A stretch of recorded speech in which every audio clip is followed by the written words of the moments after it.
Pues nada, bienvenidos a todos. Voy a hacer un poco de tiempo que acaben de conectarse, os voy explicando un poquito. Yo soy África, Juan, somos Asgard y bueno, hace unos 10 años montamos la primera tienda en Barcelona, en la calle Rocafort. Todo relacionado con los vikingos, celtas, un poco también mezclado con escoceses y bueno, un poquito así que la gente que venía pues se podía llevar desde una falda escocesa hasta hidromiel, hasta un cuerno y libros de runas y un poco de todo, ¿vale? Entonces, bueno, en Barcelona hemos tenido un par de tiendas y luego las cerramos para hacer un proyecto nuevo que es una fábrica de hidromiel. Hemos vendido hidromiel de muchas clases, de muchas marcas, de aquí, de fuera. Y bueno, al final nos hemos decidido por hacer la nuestra.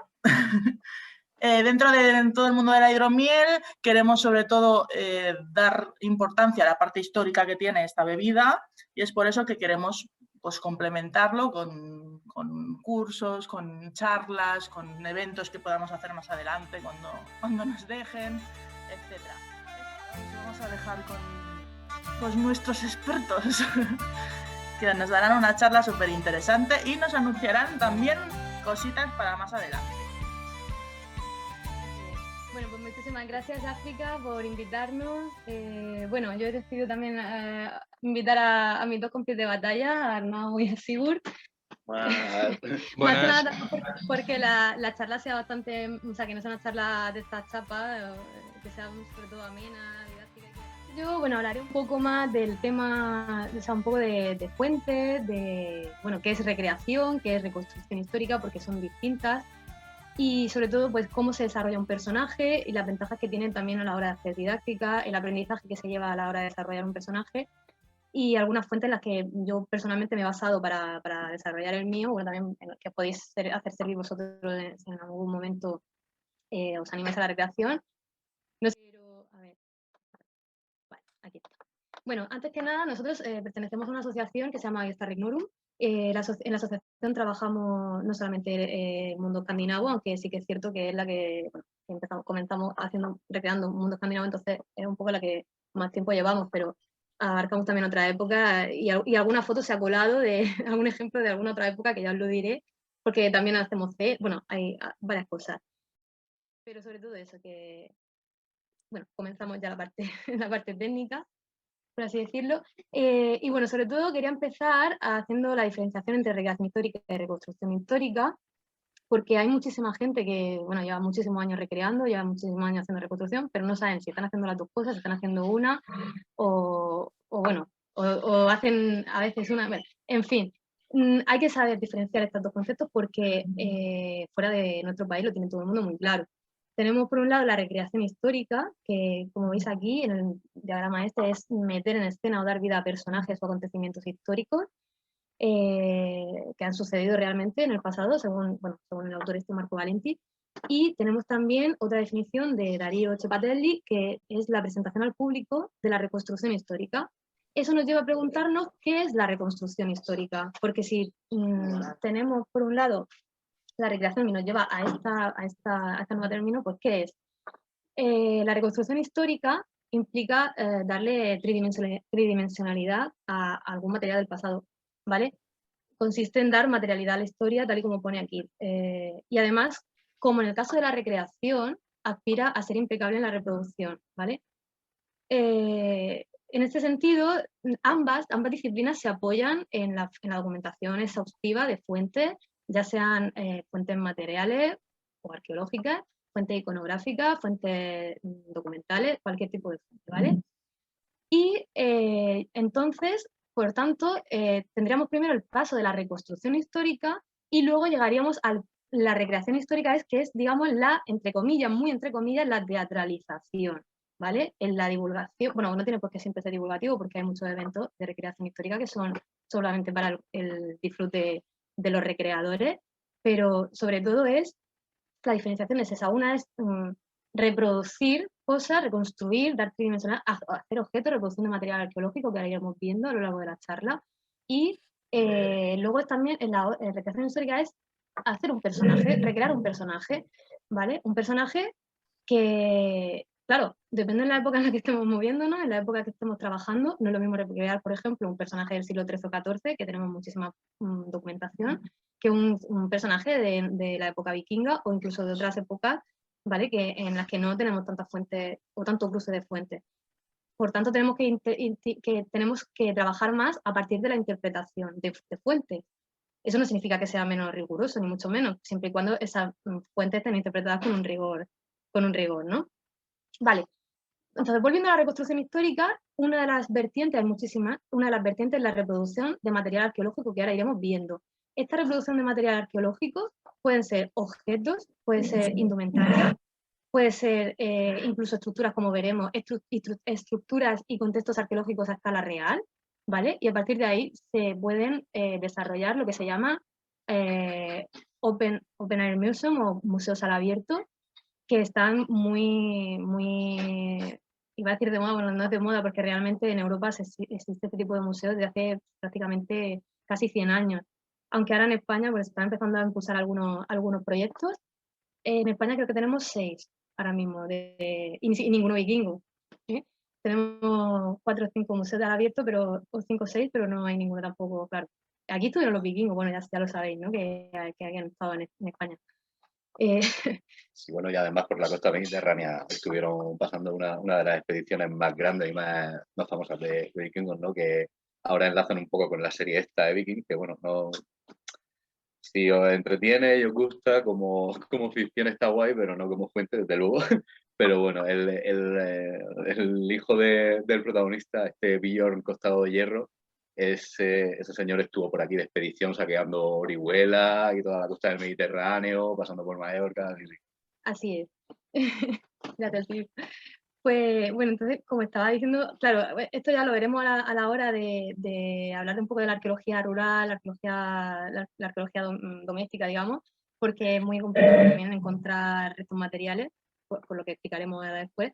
Pero bueno, volviendo al tema que era la reproducción de material arqueológico, la idea es, se reproduce objetos, se reproduce indumentaria, se reproducen cabañas, se reproduce lo que sea, y esto nos sirve para llevar a cabo ese desarrollo del personaje, de la recreación de ese personaje o de ese acontecimiento histórico. Tenemos 2 opciones a la hora de reproducir material arqueológico. Claro, podemos comprar el material arqueológico ya reproducido, que es igualmente lícito, o podemos fabricarlo nosotros, ¿vale? Entonces, claro, evidentemente no todo el mundo puede, nadie, yo se lo conozco así más o menos un poco Arnau, pero lo normal no es que todo el mundo sepa de todas las artesanías, de todos los procesos tecnológicos, pero bueno, sí que hay una cosa muy guay en el mundo de la recreación, bueno, a nivel recreación y tal en este país, y fuera también, que también muchos artesanos pues hacen trueque o comparten o intercambian, ¿no? Entonces, por eso también hay que tener en cuenta que existe esa posibilidad. Pero en cualquier caso, reconstruir nosotros parte del material, ¿vale? Aunque no sea todo el material, pero sí que parte del material, ¿a qué nos puede ayudar? Pues nos puede ayudar a experimentar con tecnología propia de la época, con procesos preindustriales, muchas veces a través de la arqueología experimental también, porque a veces no tenemos fuentes de absolutamente todo, ya quisiéramos tener fuentes de absolutamente todo. Y apoyándonos en esto, ¿esto para qué nos serviría? Para comprender mejor cómo eran, por ejemplo, pues el tiempo de obtención de algo, ¿no? Por poner un ejemplo, ¿eh? A ver, si yo me compro unas telas y me hago un traje, es mucho mejor que si yo me compro el traje. O sea, mucho mejor a la hora de aprendizaje. Y es mucho mejor también si todavía me pica más la curiosidad y acabo reconstruyendo el tejido directamente, o sea, pues investigo, me hago con un telar vertical del momento y entonces empiezo a practicar o lo que sea. Eso, claro, evidentemente eso no es un requisito necesario para recrear, no es tampoco excluyente, ni muchísimo menos, pero sí que ayuda a entender también, a entender la época,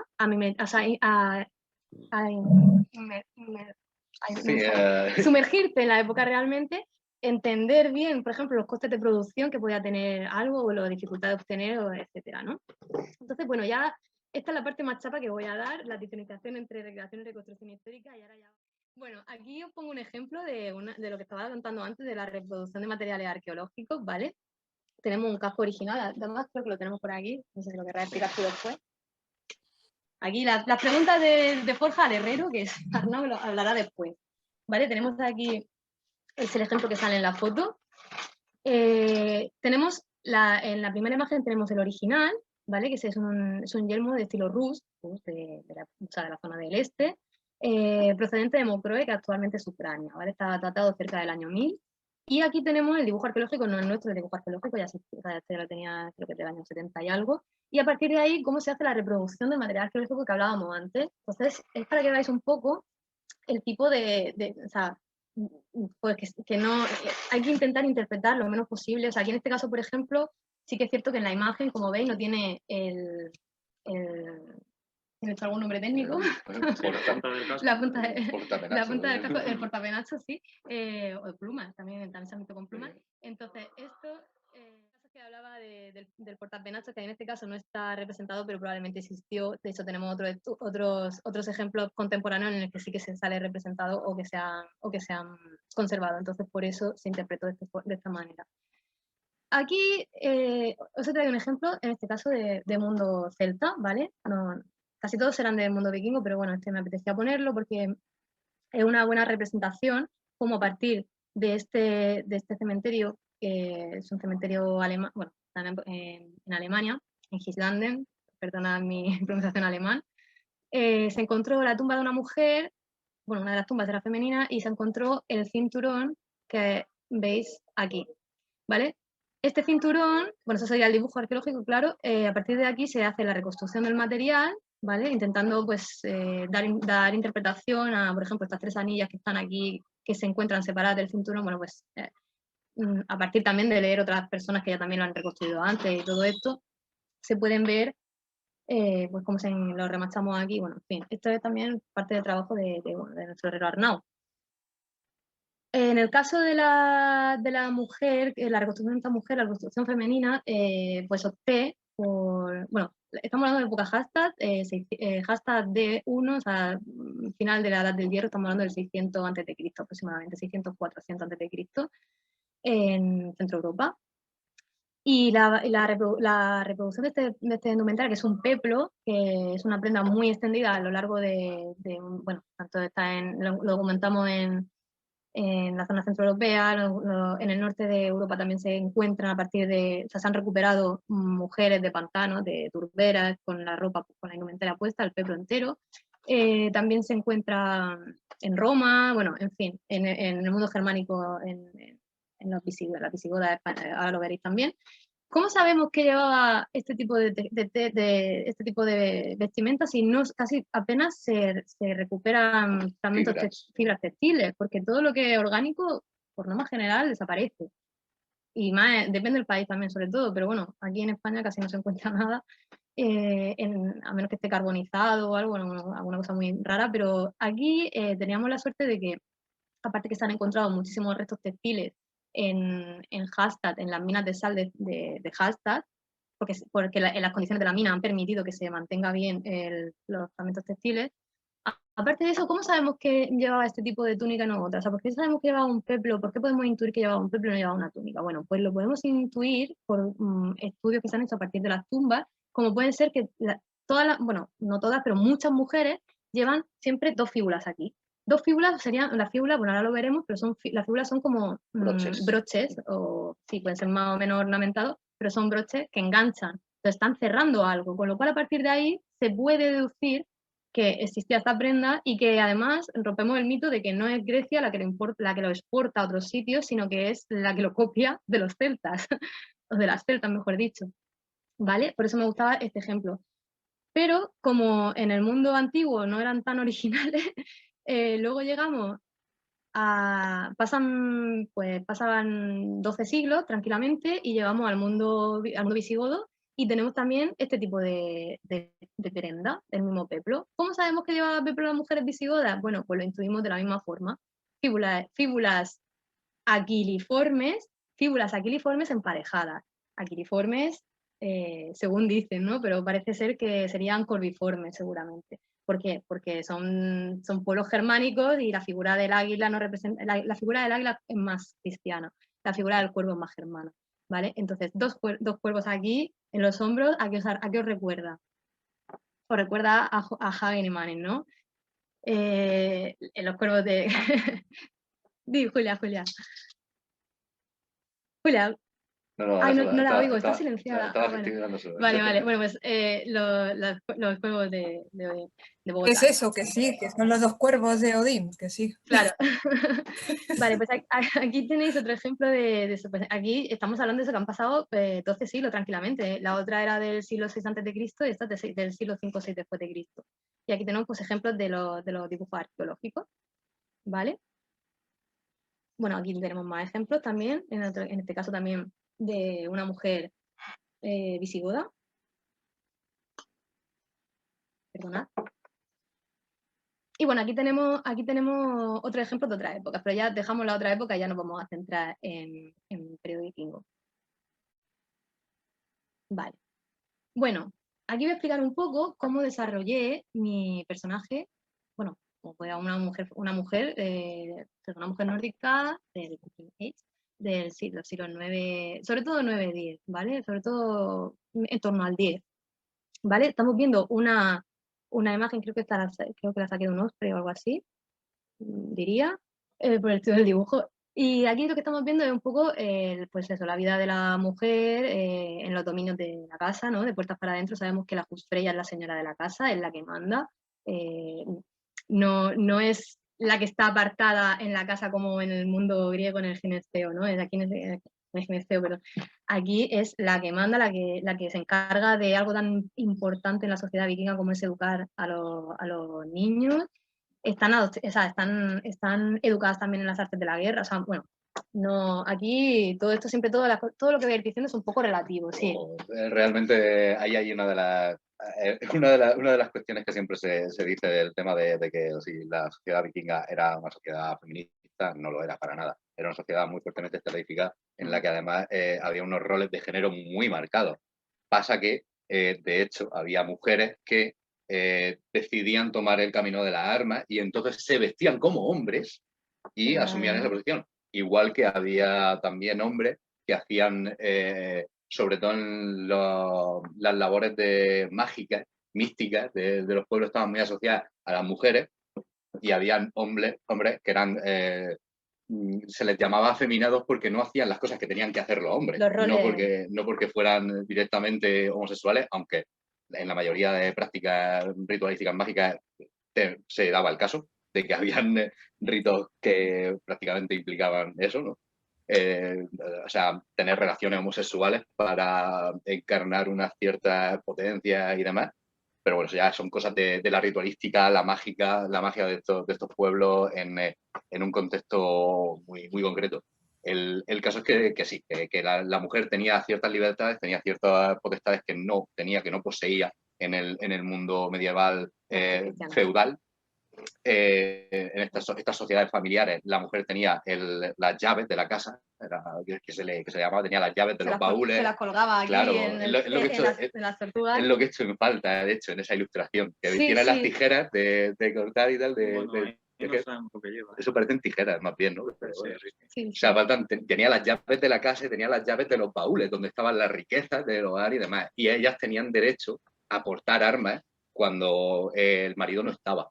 Claro. O sea, el hecho de que un esclavo, por ejemplo, un siervo, no pudiese portar armas y no tuviese derecho a hablar en la asamblea, por ejemplo, la mujer sí que tiene derechos, tiene pertenencias que son suyas, propias, y además tiene derecho también a eso, a portar armas, ¿no? Cuando no está el marido. Por ejemplo, defensa, claro. O sea, claro, sí. Otra de las cuestiones que sí que es cierto, que se obvia cuando se habla del papel de la mujer, es que la mujer no tenía derecho tampoco a hablar en la asamblea. O sea, que no era la sociedad tan libre como algunos lo plantean, no quieren hacerlo. Ojo, o sea, la sociedad actual ha evolucionado bastante, ¿vale? Con respecto a eso. No hay que verlo tampoco de forma romántica. Sí que es cierto que mucha gente, no, claro, en la época vikinga las mujeres tenían más derechos que ahora. Bueno, a ver, sí, no, tenemos que una cristiana medieval, pero... He oído cosas que me han rescatado. Bueno, la mujer, por había lo mismo de siempre, está hasta en la mitología demostrado, o sea que... O sea, Claro. algo de libertad había, pero no tenían tanta voz como... No, podían pedir el divorcio porque el Sí, marido sí, era eso sí. impotente, por ejemplo, cosas así. Sí, O sea, eso ¿no? También sí. estaba documentado. También tenían bastante libertad sexual, pero bueno, eso Sí. ya lo tocaremos más adelante. Sí, había una, creo que era Ifaldán, no, Ifaldán no, Algazal, de la embajada de Algazal, que bueno, que está... Aquí tenemos tuvimos ayer una charla, antes de ayer, lo estuvimos debatiendo, Sí, comentando sobre esto. el problema de interpretación que puede haber con ese texto desde el punto de vista andalusí, Sí. pero bueno, eso. Bueno, nos vamos a ir un poco por las ramas, pero Vamos a continuar. el caso es que la mujer, el Algazal, que era un embajador andalusí, el Gacela, creo que era de Jaén, además, El Gacela. Gacela, porque era muy esbelto y O muy... sea, bueno, se llamaba, que se le comparaba con una gacela por su porte esbelto y Sí, bello. Bueno, era algo es que positivo. ahora dice el gacela, y eso, el pernil, el gacela. El Gacela. O sea, así un Bueno, poco. el caso es que este hombre se fue a embajada allí bueno, se parece ser que fue, no está muy claro si fue un reino, si fue más danés o fue más irlandés, porque no está, o sea, a ver, está documentado el texto, pero no está, no se ha localizado el sitio, pero sí parece ser... Seguramente por el viaje que narra, tuvo que ser en la costa de Escocia o Irlanda del Sí, Norte. eso parece. O sea, seguramente sería una corte del rey Harald de Noruega. Sí, bueno, el caso es que la reina de turno le empieza a tirar hasta la caña, ¿no? Y el otro está como hablando de... En plan cortesano. En plan cortesano, claro. como se estiraba en el Andalus, pero no quería nada, o sea, no estaba tirando caña ni nada de eso, pero se ve que la mujer se lo toma muy, muy a pecho y dice, ay, no sé, y como que le sigue el rollo y el otro se queda descuadradísimo porque dice, pero a ver, tú no eres la esposa de... Y ya, pero es que aquí tenemos cierta libertad ahora, mientras se cumpla, ¿no? Con los objetivos, ¿no? Del matrimonio, que es engendrar y... Precisamente todo eso viene de las crónicas árabes, sobre todo porque les choca mucho ese tipo de actitud, ¿no? De casi... la poligamia está súper documentada, ¿no? Por ejemplo, las concubinas están a la orden del día en los grandes señores ya cuando la sociedad empieza a enriquecerse, ¿no? Con los grandes saqueos y las expediciones. Entonces, precisamente, Infaldán también lo dice cuando va con los Rus de Kiev, habla de, vamos, tú no estás casado, cuando ve precisamente llevarse a una criada, uno de la flota esta, bueno, se lleva una criada ahí a la tienda y le dice el tío, pues, escandalizado, pero vamos a ver, ¿tú no estás casado? Y la respuesta de este tío es, yo sé que mi mujer está viva. O sea, vamos a ver, dando a entender que su mujer va a estar haciendo lo mismo, vamos a ver, no va a estar ahí tampoco, ¿sabes? Con un calentón o tal, pues joder. Bueno. En lo que él está de expedición, ella también se busca el entretenimiento. Que estaba más o menos, que estaba ahí, que se sabía, bueno, en fin. Volviendo a la imagen, que no estamos yendo por las ramas. Volviendo a la imagen, nada, estaban aquí, pues las mujeres pues, cocinando con los críos ahí por de fondo, no sé qué, seguramente contando historias de mitología o hablando, ¿no? De un poco. Y bueno, podemos apreciar sobre todo la vestimenta. Aquí tenemos, a ver, lo hacemos pequeño porque no me entero la foto. Aquí tenemos la vestimenta, por ejemplo, a la mujer que está cocinando, pues ahora la iremos desgranando, pero tiene pues una túnica de lino interior, que sirve para prácticamente todo, y luego encima se puede llevar o puede no llevarse un apron dress, que llaman, ¿no? Un vestido estos delantal. En este caso, bueno, iremos viendo también el tema de la iconografía del color, la importancia de los colores, porque, claro, no es lo mismo llevar una túnica. Las túnicas normalmente eran de lino o de lana, por norma general. Podían tener acceso a seda en algunas ocasiones, pero sí que es cierto que la seda es un bien muy de lujo. Más tardíamente por Constantinopla y demás. Por la ruta de la seda, bueno, pero es un bien pues, demasiado caro, o sea que es un bien de lujo, es un bien restringido, no cualquiera puede acceder a la seda, ¿eh? De hecho, el primer país en producir seda en Europa es Hispania, cuando vienen los andaluces, o sea, cuando vienen los musulmanes, que se traen el secreto de la producción de la seda. El gusano. Y el gusano, efectivamente. Bueno, el caso es que normalmente era lana y lino. El lino suele ser bastante difícil de teñir, ahora pasa al revés, ahora el lino es mucho más sencillo porque el lino actual ahora, normalmente ahora es bastante 100%, pero cuando vamos a la tienda a comprarlo, y la lana pasa al revés. En la actualidad tú compras lana y aunque te digan 100%, casi siempre va a ser que no. Un truco que hacemos nosotros, bueno, muchos recreadores, es quemarla a ver si huele como a pollo. Suele ser lana buena, ¿eh? Si algún día vais a recrear. Bueno, el caso es que la lana en la antigüedad era más fácil de teñir que el lino, ahora pasa al revés. porque se han modernizado las cosas. Bueno, el caso es que los tintes son muy difíciles de conseguir, algunos más que otros, y sobre todo de fijar. O sea, tú puedes teñir algo, te puede durar un poco de tiempo, pero si luego lo que quieres es tener ese color intenso, tienes que reteñir muchas veces. Esos son unos costes muy importantes. Lo que hablábamos antes de experimentar para saber, para conocer y para la dificultad de los colores, por ejemplo. Los colores más, y esto es aplicable tanto al mundo escandinavo como al mundo cristiano en general, los colores más caros son los rojos y los púrpuras, ¿vale? Esto lo vemos ya en el Imperio Romano cuando nada más que el emperador puede llevar, en cierta época, nada más que el emperador puede llevar púrpura. Lo vemos en el mundo cristiano cuando los obispos y los arzobispos van de púrpura. Y Ahora, antes del emperador también era el púrpura consular, sí. ¿no? Una cosita, ¿podéis cerrar esta ventanita azul que sale encima del PDF? Ah, perdón, claro que estáis... Claro, perdona, es que estáis... Vale. O sea, no vemos todo. Ellos sí que lo están viendo entero, claro. No El lo veis, Adobe vemos. Sí, Es que si tú lo pones grande, ahí está. Gracias, porque... Vale. A ver, vale, ya está. A ver, y esto se puede poner más abajo, ¿no? Sí. Vale, pues así mejor. Ahora sí, ¿no? Sí, vale. Bueno, pues tenemos aquí a la mujer esta que va vestida de azul, que el azul y el púrpura son los colores más caros, como decía. El azul marino. El azul marino, claro, el azul marino. ¿Por qué se llama marino? Bueno, porque viene de ultramar. También las palabras, la nomenclatura nunca es casual. Tenemos también, el azul marino es el caro, ¿vale? También tenemos luego colores azul, o sea, el azul marino y luego el azul pastel, que viene de la hierba pastel. Entonces, claro, es mucho más fácil de conseguir porque la hierba pastel se cultiva en Europa, es muy sencillo, ¿no? Está bastante accesible, pero claro, es un azul de low cost, ¿no? Entonces, todo eso se tenía muy presente en la sociedad en las que, por así decirlo, la indumentaria era un denunciador de estatus social. O sea, yo soy rico y evidentemente quiero que se quede bien, bien patente en la indumentaria que llevo y voy a llevar las telas más caras, los colores más difíciles de conseguir, porque eso significa que tengo estatus. Entonces, los ricos, los potentes, los que tuvieran poder, bastante patrimonio, pues a eso, vestirán de azul y rojo. O sea, que si algún día vais a recrear un noble, son los colores, los colores más representativos. Sí, todas las capas posibles de ropa y de todos los colores más vivos. Aunque haga mucho calor, cuantas más copas mejor, porque eso también es un símbolo de estatus. O sea, cuando tengo todo este patrimonio para permitirme el uso de tantos trajes y tantas... O sea, eso es así también. Y las joyas. ¿Sí? Las joyas, sobre todo, llenarse de joyas, tanto hombre como mujer. Sí, son muy, le gusta, ahora vamos para allá, tienen muchísimo gusto por un montón de, cuanto más mejor.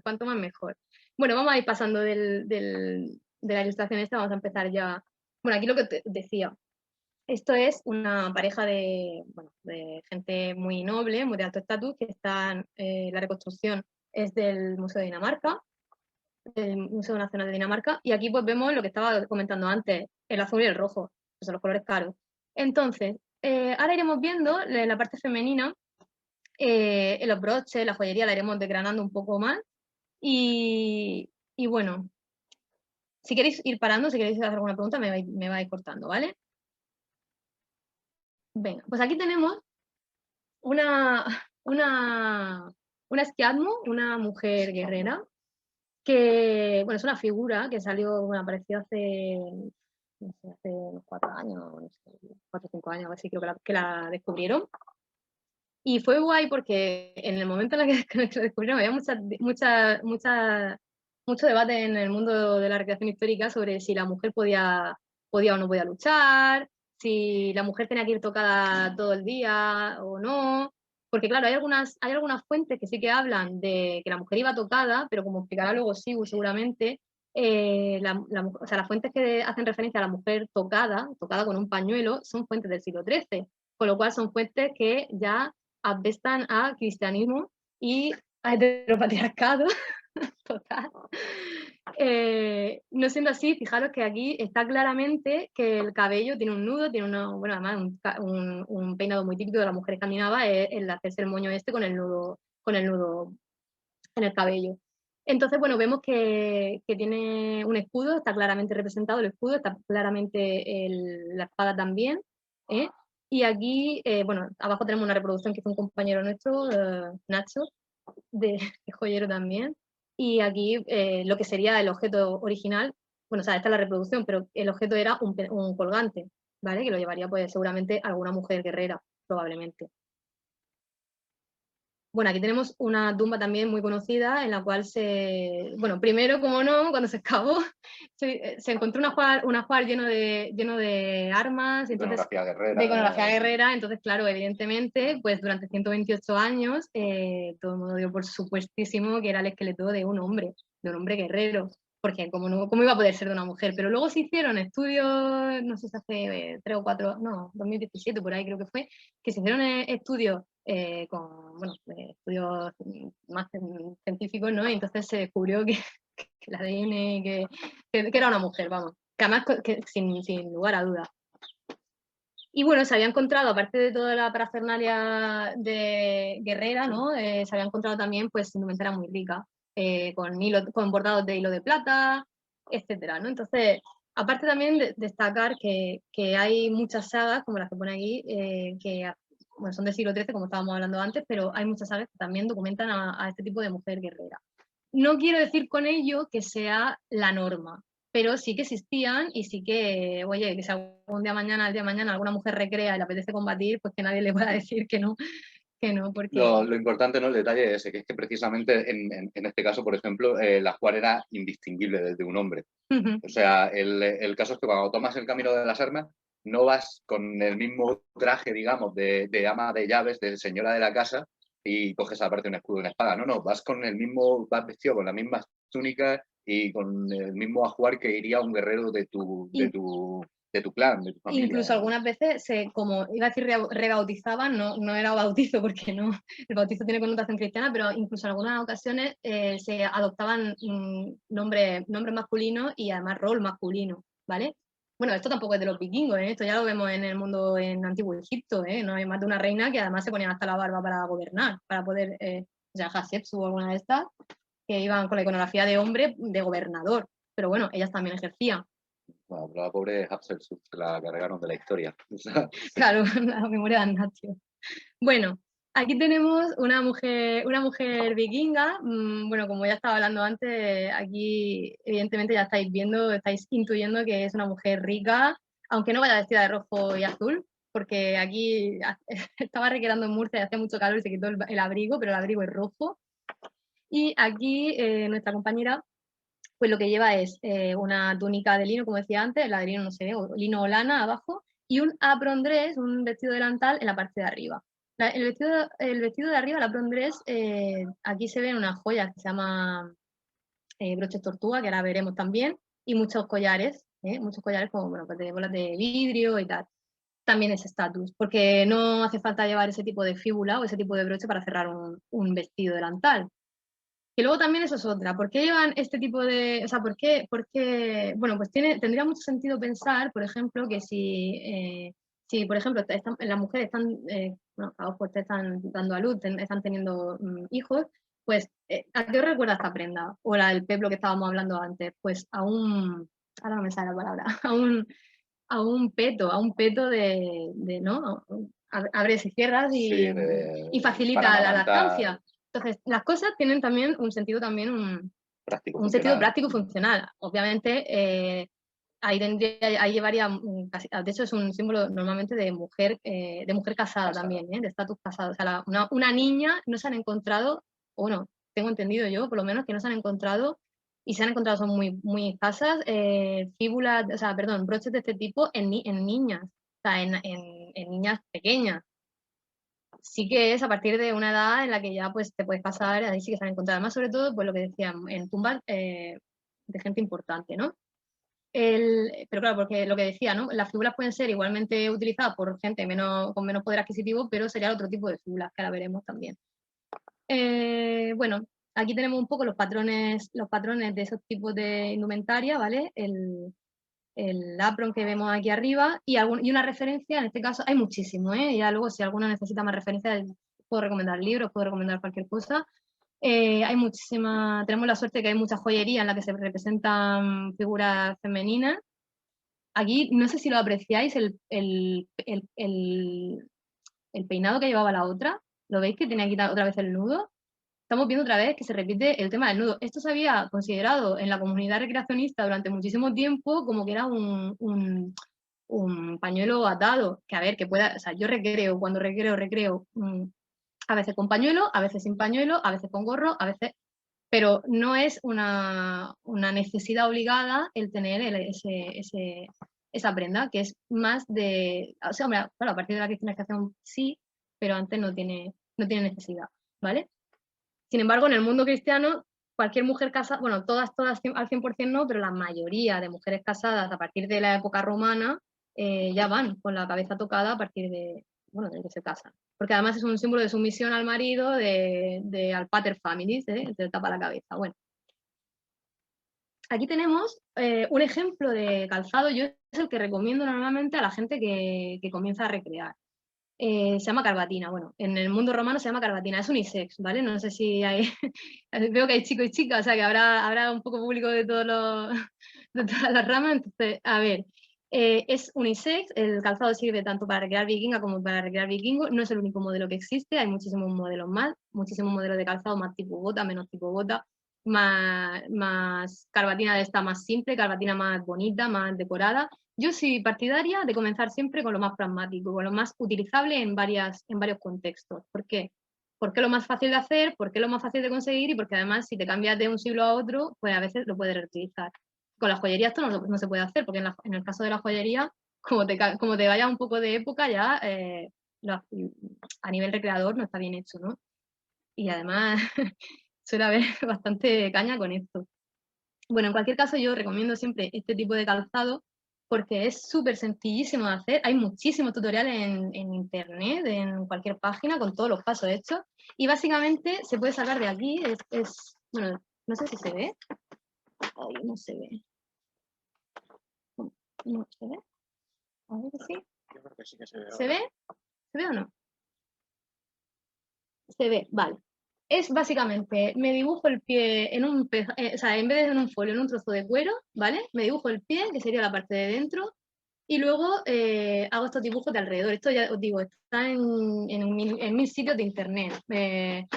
Viking Sauce Pattern y ya te salen 100.000 páginas. Y esto es súper sencillo de hacer porque no tiene costuras, nada más que tiene la costura de atrás, la que veis aquí abajo, solamente tiene estos 3 puntos. O sea, yo hice estos zapatos, creo que me los hice hace como 10 años, los sigo usando a día de hoy y no sabía ni coser en ese momento.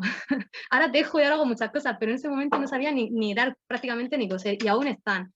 Y os puedo decir que salieron una vez de un evento que hicimos, cuando en el desembarco, hicimos un desembarco real, han pasado por agua de mar, parecía que salían de una excavación, o sea, parecía que estaban recién excavados de lo mal que quedaron, y luego un poquito de crema y han seguido útiles. O sea, yo estoy deseando que se rompan para poder decir, ya por fin se han roto, han llegado a su vida útil.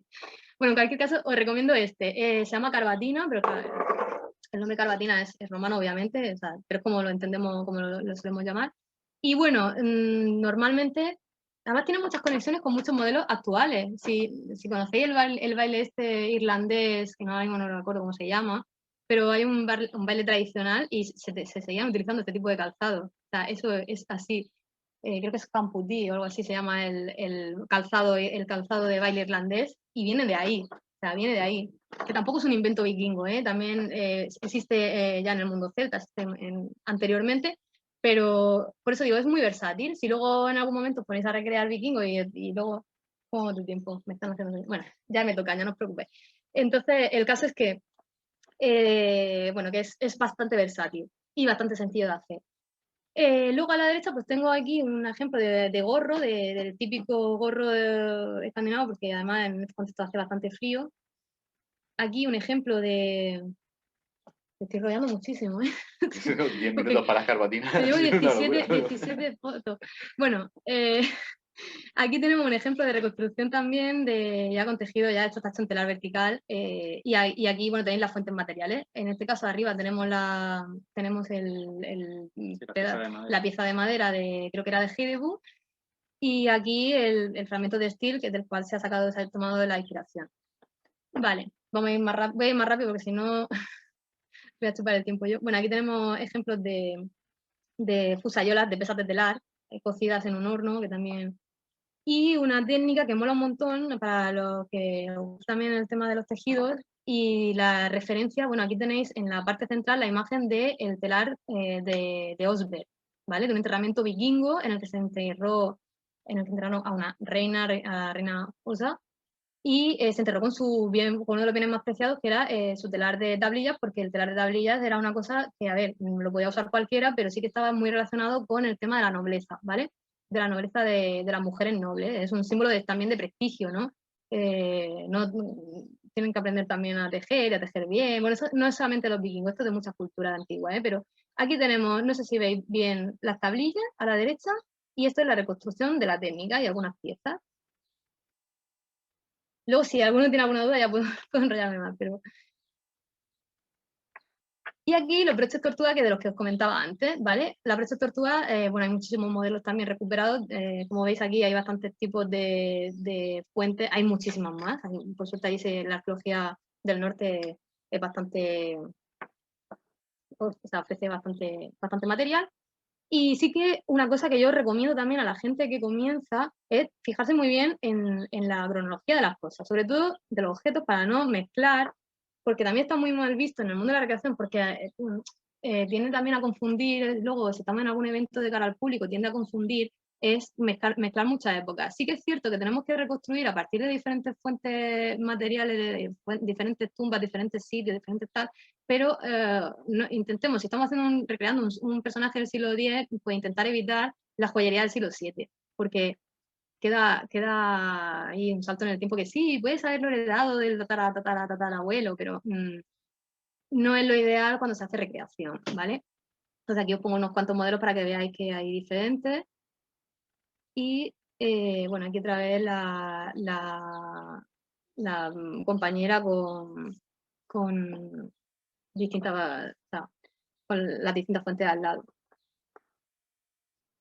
A más collares, más lujo, más estatus, bueno, lo que decía antes, ¿no? Del color rojo, sobrecarga, cuanta más joyería mejor, etc. Yo al principio recreaba mucho personajes nobles, pero ahora ya también me gusta mucho recrear personajes menos pudientes, porque luego también en el mundo de la recreación es como que todo el mundo es noble, ¿sabes? Entonces tenemos ahí un problema también que está muy guay porque, claro, todo el mundo ahí enseña reproducciones de material arqueológico, joyería, no sé qué, pero si vamos a la realidad, esto pasa en vikingo, en cristiano y en la época que se haga, porque eso pasa siempre. Todo el mundo quiere ser rey o reina, pero luego, claro, no es una representación real de la época, ¿vale? Porque evidentemente la gente más, la pirámide social era al revés.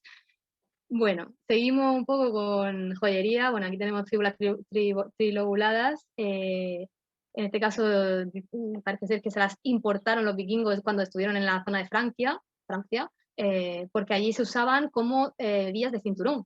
Aunque luego las mujeres escandinavas se la ponen aquí, se las cerraban aquí, como en el dibujo que os he enseñado antes. En la época, o sea, en la zona de Francia lo que hacían era llevarlas como cinturón, y por eso tiene o sea, son trilobuladas, tienen 3 lóbulos. Entonces, por eso tiene 3 partes, por así decirlo, 3 pétalos, porque por aquí viene una parte del cinturón, por aquí otra y por aquí otra, ¿vale? Pero lo que pasa es que los vikingos las imitan, las copian, las roban, las comercializan, se las traen a Escandinavia, y allí pues le dan su sentido propio, y además ya las fabrican de nuevo o las retallan o lo que sea con su propia iconografía, con su propio arte, estilos de arte, que en este caso pues sería estilo Borre, pero hay de más época. Y una que me gusta mucho de esta pieza, son las piezas estas de aquí arriba. Habéis visto la de abajo, la parte de abajo es aquí abajo están las originales y esta sería la reproducción. En este caso nosotros no hemos hecho la reproducción, esto fue comprado, pero esto es muy interesante porque parece un simple objeto de decoración, ¿no? De una joya más, pero no es una joya más. Aquí tenemos la versión que también es esa, la versión que también, ahora explicaré lo que es, la versión en lente, ¿vale? Aquí en esfera, aquí en lente. ¿Y por qué en esfera y en lente? Bueno, pues porque sirve para esto. ¿Habéis fijado? O sea, estáis viendo cuánto amplía, es una lupa del movimiento, es un, voy a decir telescopio, no es telescopio, pero no sé, para ver, o sea, amplía muchísimo. Yo que he trabajado bueno, he trabajado paleografía y tal, mundo cristiano, pero cuando tenía que transcribir algunos documentos que eran ilegibles, cogía la bolita y de repente la letra se ampliaba 100 veces. Bueno, 100 no, pero 10 aumentos o así creo que lleva. Una pasada. Y esto ya es tecnología vikinga, o sea, y no, seguramente la hayan copiado de otra gente, pero ya en el siglo X lo tenemos. Y bueno, ya para ir con el hombre, ay, no sé, hemos puesto el que no era. Bueno, no me equivoco de PowerPoint. Faltaría la indumentaria del hombre, que bueno, serían por así decirlo, las fuentes de referencia. Normalmente usamos, en recreación escandinava, usamos la ropa el pantalón Cosberg, que no es vikingo, es del siglo IV, pero está aceptado está aceptado su uso en lo que la mayoría de gente lleva. Claro, te sirve para todo el alto medievo. O también, pues, unos pantalones que son más bombachos, más de la zona del este, de la zona Rus, pero que no significa que no existiera en el centro en la zona escandinava, ¿vale? Entonces, bueno, aquí unos ejemplos de participación en un documental. Aquí nuestro compañero estaba navegando con el espato de Islandia, ¿no? Con la piedra esa que polariza la luz solar y pueden navegar incluso cuando está el sol nublado, está puesto el sol. Y bueno, es que los vikingos eran máquinas navegando. Y ahora le voy a dar un poquito más de caña porque si no... Os voy a poner el último ejemplo de reconstrucción y ya os dejo hablar a vosotros. Un ejemplo, este sería para lo que hablaba antes de reconstrucción de cabañas, de sitios donde vivían donde vivían los vikingos. En este caso es visigoda, pero el modelo de cabaña es germano, ¿vale? Es una Grubenhaus. No sé si veis bien, es una memoria de excavación vista desde arriba, ¿vale? Una cabaña vista desde arriba, lo que se conserva. No se conserva prácticamente nada. Tenemos que hacer, claro, tenéis que pensar que en esa época esta gente lo que hacía era una arqueología una arquitectura muy rural en la cual construían chozas con 4 palos, por así decirlo. Sobre todo excavaban un hoyo en el suelo, por eso se llaman Grubenhauser, que son casas excavadas, casas zanja, muchas de ellas. Bueno, ahora hablaremos de bueno, ya sabemos que tenemos la longhouse también, pero la vivienda habitual era este tipo, bueno, vivienda / almacén, era este, ¿vale? Entonces, por una cuesta, como veis aquí a la derecha, a ver, voy a quitar esta vez, no me acuerdo. Aquí, como veis aquí, aquí hay una rampa, aquí tenemos un agujero de poste, eso significa que ahí hubo un palo, ahí hubo un pilar, una columna, un poste. Aquí hubo otro y aquí hubieron estos, ¿no? Aquí 19 postes. Esto es lo que tenemos de información, no tenemos más. Lo demás tenemos que interpretarlo porque todo era materiales perecederos que se han perdido. Además, la arqueología rural en este país ha sido muy complicada de trabajar porque, porque se ha excavado poco, tarde y mal. Bueno, mal. Hay verdaderas máquinas, además hay bibliografía también de que se ha hecho muy bien, pero por norma general, como es una época que tampoco ha interesado tanto, ¿no? En la Alta Media aquí, siempre es lo mismo, ibero romano y poco más, bueno, pues tenemos el gran olvidado de la arqueología rural. Porque este es un ejemplo hispano, no es vikingo, es germano, es visigodo, pero es igual que las que se hacían allí, ¿vale? Entonces, bueno, aquí lo que estamos haciendo un poco la reproducción a partir de esa información casi mínima que tenemos, ¿no? Que es todo esto, ¿no? Vamos haciendo pruebas, que si es en pequeña escala, ¿eh? Está a 1,20. Que si las vasijas, tinajas estas, las dolias, y en un primer momento optamos por meterle ahí teja de madera, pero luego desechamos la teja de madera porque la zona donde estamos haciendo el proyecto no se puede, seguramente era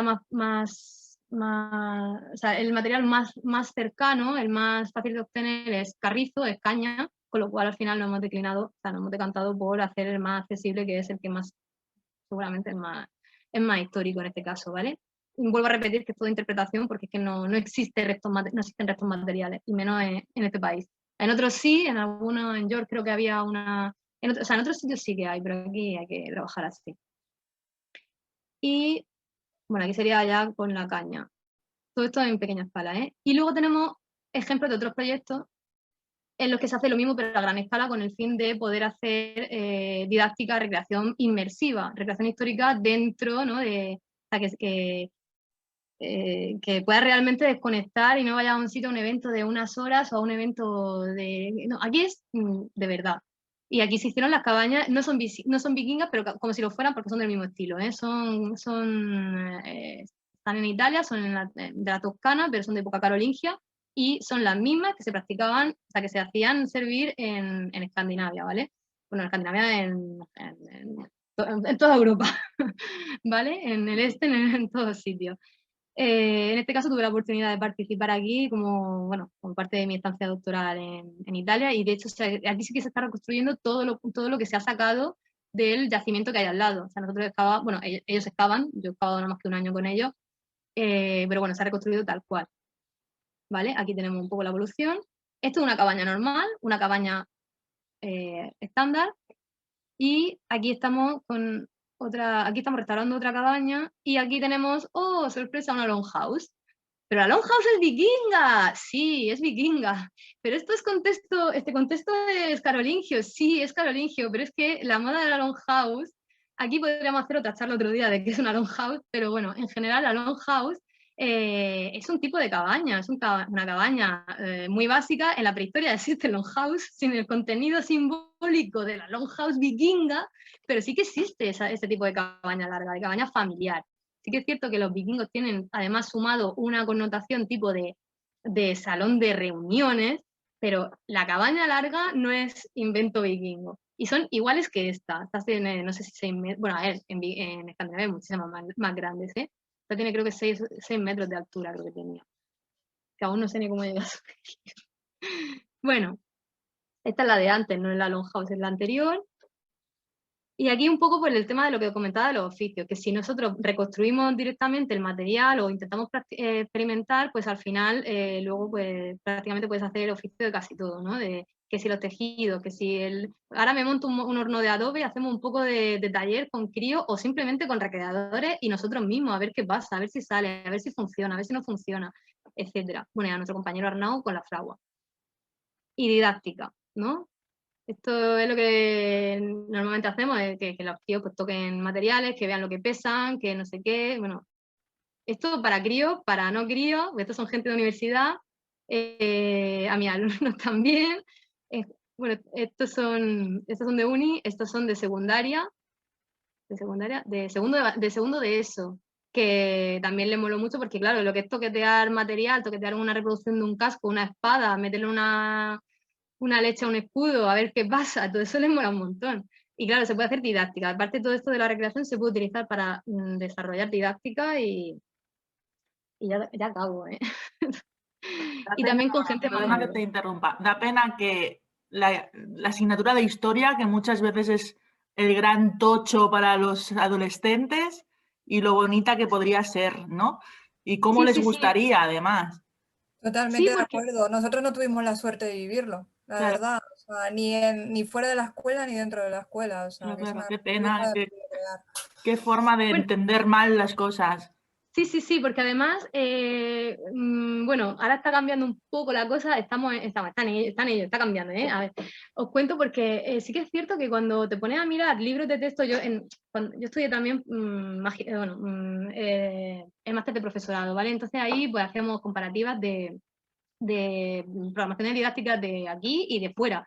Y claro, cuando te ves que un tema de la Edad Media en Inglaterra el tema empieza, ¿eran los campesinos medievales imbéciles o idiotas o algo así? Idiotas creo que era, idiotas. Y claro, y empieza así el tema, es que estás enfocándolo totalmente diferente, no estás enfocando la política interior de Carlos V, la política exterior de Carlos V, o sea, lo estás enfocando para que la gente piense, para que desarrollen un espíritu crítico. Entonces esto sí que es fundamental, porque yo se lo digo a mis alumnos siempre, yo no voy a preguntar, bueno, a ver, fechas, pues alguna muy, muy representativa la voy a preguntar, porque las fechas las tenemos en Wikipedia, las tenemos en Internet. A mí me interesa que aprendan procesos históricos, que entiendan causa y consecuencia, por qué pasa esto, por qué pasa lo otro, por qué, ¿sabes? Y ahora, por suerte, sí que es cierto que a nivel... En primaria y en secundaria todavía no, porque es muy difícil, además es muy difícil implantar este tipo de estrategias. Yo he probado, y hay gente de otros grupos de recreación, incluso de otras épocas, que han probado, pero claro, son acciones aisladas. O sea, son acciones que se hacen un día, pero no tienen continuidad, que eso es lo que debería a lo mejor de cambiar un poco más. Pero sí que es cierto que aquí tengo que romper una lanza por el mundo académico, porque sí que es cierto que ahora se está formando más en este aspecto. También es verdad que faltaba formación. Y ahora, por ejemplo, pues en algunos másteres hay una asignatura que se llama recreación histórica, o no sé. Yo mis clases las planteo así, con, con espaditas y cosas así. Bueno, mientras siga funcionando. Bueno, en cualquier caso, lo que decía, ¿no? Que es para todos los públicos, es que le gusta a un niño de 5 años y le gusta a un adulto de la edad que sea, porque al final es muy transversal. Y ahora ya sí que les doy paso un poco a Arnau para que hable de arqueología experimental, de forja y tal, y de combate vikingo, y ya después pasará a Sigurd. Y luego os contaré un poco, si da tiempo, el evento que organizamos, por si queréis pasaros para probar. Ya doy paso a Arnau. No, es que entonces no. Bueno, Bueno, sí, deja de compartir la pantalla, si no va a poner ninguna imagen directamente. Bueno, igual sí. lo que quieras, como te gusta. Bueno, pues básicamente yo voy a intentar ser bastante breve porque llevamos ya la mitad de la charla y Sigurd también tiene que desarrollar bastantes cosas. Entonces, yo me voy a centrar sobre todo en la reproducción de material arqueológico y en esto tenemos 3 métodos. El primer método sería el que normalmente se ve en la recreación histórica, que es simplemente comprar cascos o otros elementos que están hechos de forma industrial. Y luego tenemos un segundo método que sería la reproducción de forma artesanal, aunque sea con algunas herramientas modernas. Que esta, respecto a la primera, nos presenta varias ventajas, ya que aunque usemos algunas herramientas que no sean históricas, con lo cual no es que estemos haciendo arqueología experimental, sí que obtenemos unas formas y unos acabados del material a reconstruir que son mucho más fieles a cómo podrían haber sido en una época histórica. Entonces aquí, por ejemplo, tenemos un casco, este lo he hecho yo mismo. Este está hecho con este método. Es de forma artesanal, pero sí que he usado algunas herramientas modernas para hacerlo. De todas formas, yo aquí, por ejemplo, como moderno, lo único que he usado ha sido la rabial para cortar el material, el propio material que lo he comprado, no es que lo haya obtenido yo de forma histórica. Y luego el resto sí que es, bueno, aparte de eso también para hacer los agujeros, para pasar los remaches, eso sí que también lo he hecho con taladro moderno. Pero aparte de esto, el resto del procedimiento es totalmente artesanal. Y esto se ve muy claro, por ejemplo, a la hora de ver la chapa, tanto en el batido como en el embutido. Arnau, no perdona. Sí. Creo que si dejáis de compartir la pantalla, te veremos en grande. Vale. ¿Esto cómo se hace? Sigurd. Menos mal que tenemos un informático aquí. Sí, deja de compartir. Sí. Abajo. Perfecto. Vale. Pues no sé si lo podréis apreciar demasiado, pero el acabado que se queda es muy diferente al de un casco hecho de forma industrial, ya que podemos ver que, aunque no se ve mucho, no, yo creo que estaba mejor antes, Sí. Aunque no se vea demasiado, se notan los martillazos que se les ha dado a la chapa a la hora de estirarla y embutirla, bueno, del batido de la chapa. Por aquí, por ejemplo, se puede ver mejor, me parece, ahora. ¿Vale? Y luego también los remaches, al estar hechos a mano y haber sido remachado a mano también, se nota que todos son diferentes, que se ven incluso los martillazos, que esto en muchos hallazgos arqueológicos nos encontramos con esto también, que se nota que han sido hechos a mano. Entonces, a la hora de la recreación histórica, lo que yo creo que es bastante importante es intentar usar este tipo de material en vez del material más industrial, ya que es muchísimo más fiel a la hora de recrear. Y más resistente también. Bueno, depende también de cómo esté hecho, Como pero general. como norma general también. Pues bueno, otras veces se nos han roto cascos que eran comprados. Luego, aparte de esto, estaría el método de la reproducción a través de la arqueología experimental, que este sería el más idóneo porque es el que se acerca más a lo que sería realmente una pieza histórica, pero la principal importancia que tiene es que nos ayuda a descubrir, a interpretar y a poder estudiar qué procesos históricos, qué procesos históricos se dieron a la hora de las técnicas de trabajo, las herramientas que se usaron, porque hay muchas, por ejemplo, que se han encontrado, como algunos martillos para embutir, algunos moldes, etcétera, pero también es bastante probable que algunas herramientas o bien no se sepa aún por qué servían, o sea, para qué servían, o bien que directamente aún no se hayan descubierto, etcétera. Entonces esto nos ayuda a poder investigar por este lado. Luego, aparte de esto también, la arqueología experimental, para poder practicarla del todo, tiene que pasar también a la obtención de los materiales de forma histórica. Por ejemplo, para hacer cascos, que es a lo que yo me dedico, tenemos que conseguir el acero o el hierro, el material que vamos a necesitar de formas históricas. Esto es a través de la reducción del hierro, que también nos implica a la hora de hacerlo también obtener el carbón de forma histórica, etc. Entonces, todo esto, como ya he dicho, nos da muchas claves para poder entender cómo se hacían las cosas en épocas pretéritas y también pues eso, poder estudiarlo de una forma muchísimo más veraz y entendiendo mucho más el coste de los procesos. También recomponiendo lagunas, cuando falta algún poco de información, pues a partir de la arqueología experimental a veces se puede completar, ¿no? Y nada, aparte de esto también quería deciros que yo tengo un canal de YouTube que hice hace poco, en el cual estoy subiendo vídeos de artesanía y también estoy empezando a hacer algunos procesos, tanto de arqueología experimental como arqueología experiencial. Entonces, si queréis, os lo enseño un momento, que esto no sé cómo se hace para compartir la pantalla otra vez. Sí, aquí, Hay un chat, si me quieres mandar un link o que... Pero, bueno, estoy aquí directamente en YouTube.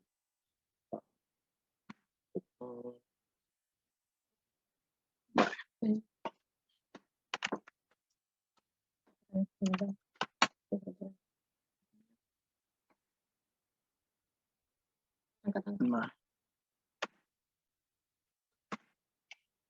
Ahí.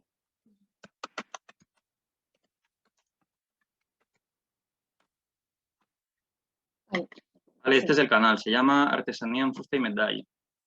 Entonces, ahora mismo solo tengo 3 vídeos, pero bueno, estoy también trabajando para ir subiendo vídeos de forma más periódica. Aquí, por ejemplo, tenemos uno que es haciendo un casco, que es el yelmo de Yarn, que de hecho este es el único casco vikingo que se ha encontrado en Inglaterra. Entonces, pues aquí se ve un poco el proceso de... Aquí, por ejemplo, bueno, os voy a pasar solo un fragmento que luego ya, pues si os interesa, pues ya lo veis luego.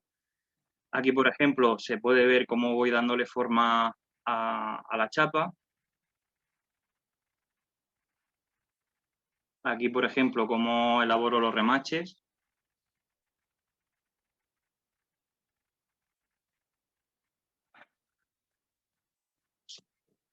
Sí, claro.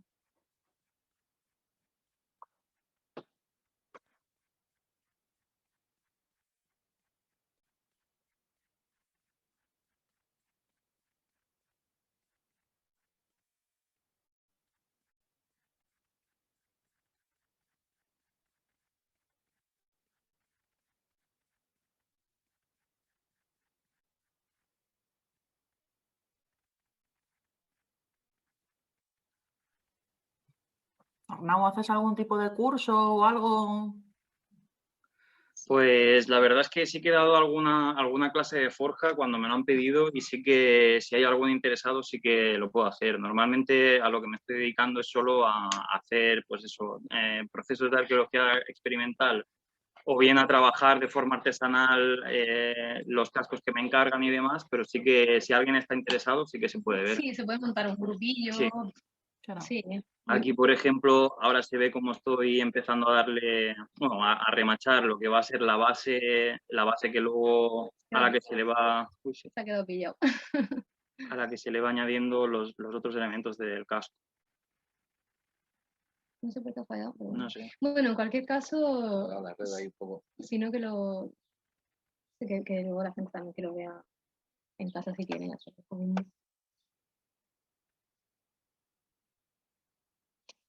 o de la refrescar, sí.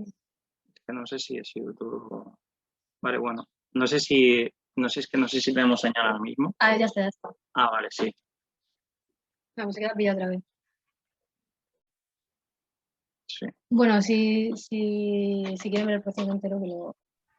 He puesto Vale, el aquí, link por para ejemplo, que podáis acceder. Aquí, por ejemplo, estoy ya haciendo el remate del casco, que en este en concreto sí que se encontró. Y esta parte sí que, por ejemplo, va forjado en caliente, como podéis ver. Porque luego también hay distintos tipos de forja, ¿no? La forja en caliente, la forja en frío. Bueno. El material, claro. Va como, vale. el sonido va como desplazado. Aquí, por ejemplo, a ver si se carga. Vale, aquí, por ejemplo, ya tenemos la forma del casco ya acabada. Y ahora lo que estoy es poniendo el remate de arriba, que es la pieza que estábamos viendo antes trabajada en caliente.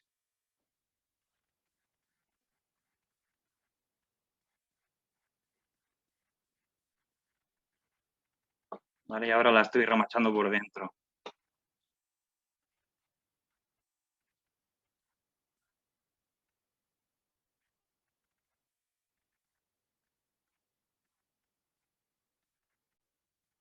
Vale, entonces aquí ya el casco ya está acabado, además lleva una cota de malla que va cosida también al reborde y este ya es el aspecto final.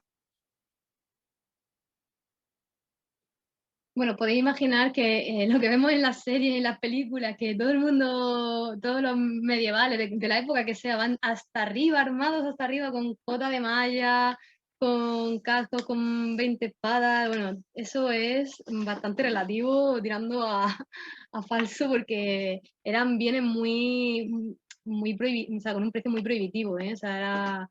Eran artesanos especializados los que lo hacían y eran cosas muy caras. De todas formas, ni siquiera era habitual simplemente por la forma de combatir que tenían.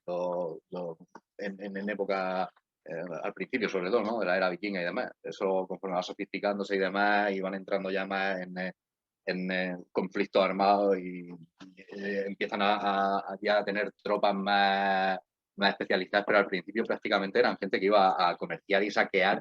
Y si se encontraban de bruces con gente armada, lo más fácil es que salieran corriendo, no que plantaran cara. Entonces llevaban equipamiento ligero y eran escaramuzadores, ¿no? Vale, pues aparte de esto ya para comentaros lo último sobre el canal, luego también tengo otro vídeo, que este sí que es de arqueología experiencial. No, es experiencial. Ah, bueno, sí, sí, sí. En el cual estoy haciendo carbón también de forma histórica, usando tanto herramientas de la época, metodología, sí, como la metodología y bueno, todo así de forma natural. Entonces, pues si os ha gustado el canal, la verdad es que si os suscribís me hacéis un favor. Bueno, es el momento de la promoción.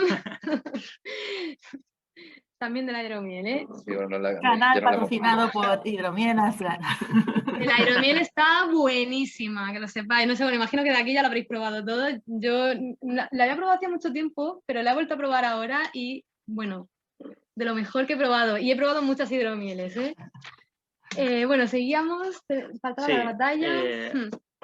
Luego así, para comentar a la hora de hacer las recreaciones del combate, es la importancia, bueno, sobre todo recalcar la importancia de poder recrearlo de forma que sirva para algo. Entonces... Perdón, es que estoy poniendo... Ahí, pues era mejor. Entonces, para poder para poder intentar estudiar cómo podría haber sido un combate en la época altomedieval o vikinga, lo que hacemos es combatir por grupos con la ropa, las protecciones y armas reproducidas del periodo, pero sí que es verdad que hay unas ciertas limitaciones, como por ejemplo que las armas obviamente no pueden estar afiladas, también se prohíbe la estocada tanto con hachas como con espadas porque resultan muy lesivas, y luego también hay algunas zonas del cuerpo como por ejemplo la cara, las manos, por falta de protecciones en las cuales no se puede golpear. Aún así hay accidentes de vez en cuando. Sí, accidentes también hay. Según el tipo de... Entonces, pues a través de hacer este tipo de experimentación, nos podemos acercar tampoco a cómo podría haber sido una batalla en la cual, cuando se enfrentan dos grupos, lo que son los muros de escudos no se mezclan nunca. Está un bando en un lado y otro bando en el otro, y entonces cuando los muros de escudos se acercan, justo hasta el momento en que las lanzas, que son las armas más largas, o las hachas danesas también, que tienen más alcance que una espada o un hacha de una mano o un cuchillo, empiecen ya ahí a trabajar y a pinchar al oponente, y entonces ahí ya se entra en lo que sería la batalla. Entonces esto choca mucho, este tipo de combate, con lo que se suele ver en las películas, que es, bueno, ciencia ficción directamente. Sí que es verdad que hay algunos momentos en los que se puede llegar a dar una carga, pero eso es solo por alguna estrategia en concreto, o si se ve que el enemigo está flaqueando, entonces ya es como que se va más de golpe a por él, pero no es lo que se solía dar. Luego, como método, hoy en día principalmente hay tres estilos de combate en época vikinga. Está el West Style, que es un combate que se realiza más o menos como os he dicho, pero la gente no lleva casco como norma general, y las zonas en las que se puede dar golpe están muy reducidas. Es básicamente desde por encima de la rodilla hasta el hombro, luego la parte alta del brazo, desde el codo hacia arriba, también está permitida, y luego en la cabeza, como no se lleva casco, tampoco se puede impactar. En este estilo de combate, las armas son muy ligeras para poder moverlas rápido. La gente suele llevar, como norma general, muy poca protección, y los golpes son muy suaves. Simplemente con un ligero toque ya quedas eliminado, siempre y cuando sean en zona válida. Entonces, el siguiente que tenemos es el East Style, que este es el que practicamos nosotros, que este se diferencia principalmente del otro, aunque son bastante parecidos en que hay un poco más de zona en la que se puede impactar. La cabeza, por ejemplo, se tiene que llevar casco obligatoriamente para este tipo de combate, y bueno, se lleva casco y entonces ahí se impacta. Y luego está el que yo pienso que es el más fiel, el más realista, que es el Huskarl o Full Target, en el cual se tiene que entrenar con una careta de esgrima, y aquí sí que las estocadas, incluso con espada o con cualquier arma, están permitidas. Y aparte de esto, se puede también golpear en cualquier parte del cuerpo. O sea, incluso si te dan en la mano, por ejemplo, también sería válido, o en la punta del pie. Entonces, este tipo de combate, aunque es muy poco practicado, sí que es el que nos acerca más a cómo podría ser una batalla real, un combate real, porque se puede hacer exactamente todo lo que se podría hacer en un combate real. Y nada, yo creo que con esto ya mi parte queda finalizada. Bueno, si sí. no tenéis ninguna pregunta. Bueno, si una pregunta la pueden hacer también si alguien se anima después. También, bueno, íbamos a poner un ejemplo, lo que pasa es que se nos está comiendo el tiempo, y entonces, bueno, si queréis mirar algo de este estilo, de este tipo de eventos, de este tipo de combates, podéis, por ejemplo, escribir en YouTube. En cualquier momento podéis escribir Wall-In que es uno, bueno, hay muchísimos, pero este es uno que nosotros pues vamos cada año, por no más, bueno, los últimos años con la pandemia no se ha podido, pero WOLIN, Wolin, como suena, está en Polonia y es un evento pues que van recreadores de toda... Sí, unos 2000 más unos o 2000 menos. recreadores, bueno, que hacen ahí batallas, combates. También hay mucha vida civil, que es la parte que a mí más me mola. La vida civil, hay también... Bueno, está muy guay, está reconstruido, hay reconstrucción de cabañas, bueno, en fin, es una pasada. Hay mucha gente haciendo artesanías. Bueno, es en un lago de ahí de Polonia, por lo cual también hay dracar, también hay, Sí, también hay barcos, también hay barcos vikingos, pues, o sea, están muy orientados, o sea, hay muchísimos eventos de este tipo por toda Europa, no es el único ni muchísimo menos, pero claro, sí que es cierto que prácticamente hay que salir de la península para encontrar eventos de este calibre, de estas magnitudes.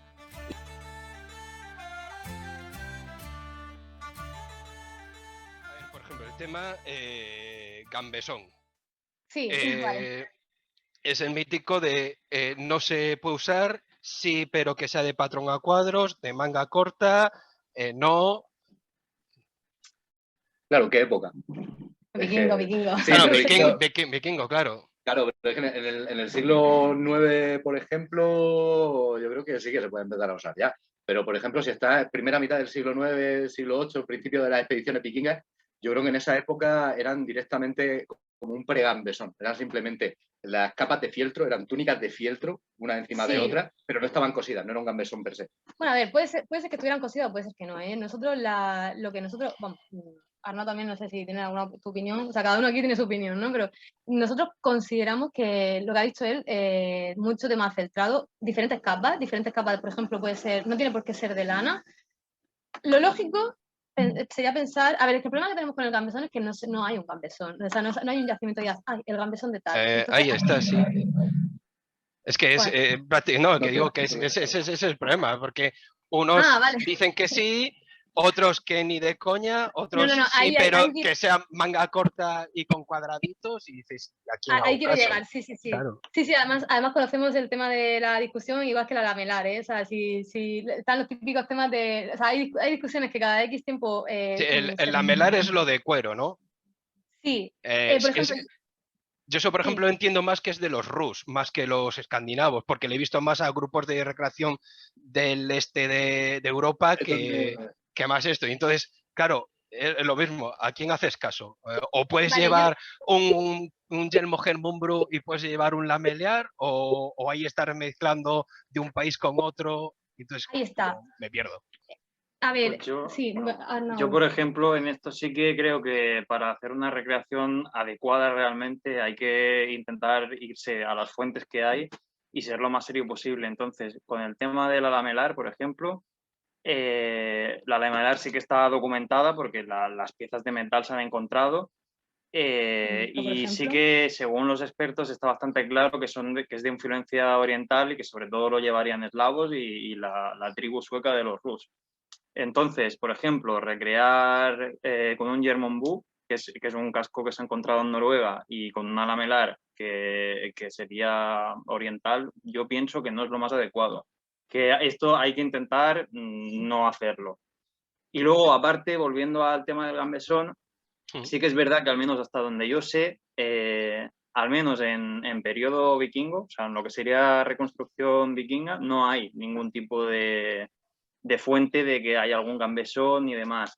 Sí que por lo que tengo entendido hay algunas túnicas o algún fragmento de túnica que se ha encontrado de fieltro y yo creo que eso es lo que se tendría que usar, intentar usar esto en vez de un gambesón. Sí, o prácticamente de encima de la ropa que ya llevas, que es lo que he visto también en algunos grupos, que directamente se pone la cota de malla encima de la ropa que llevan y ya está, porque al final llevas dos o tres capas y no te molesta la cota.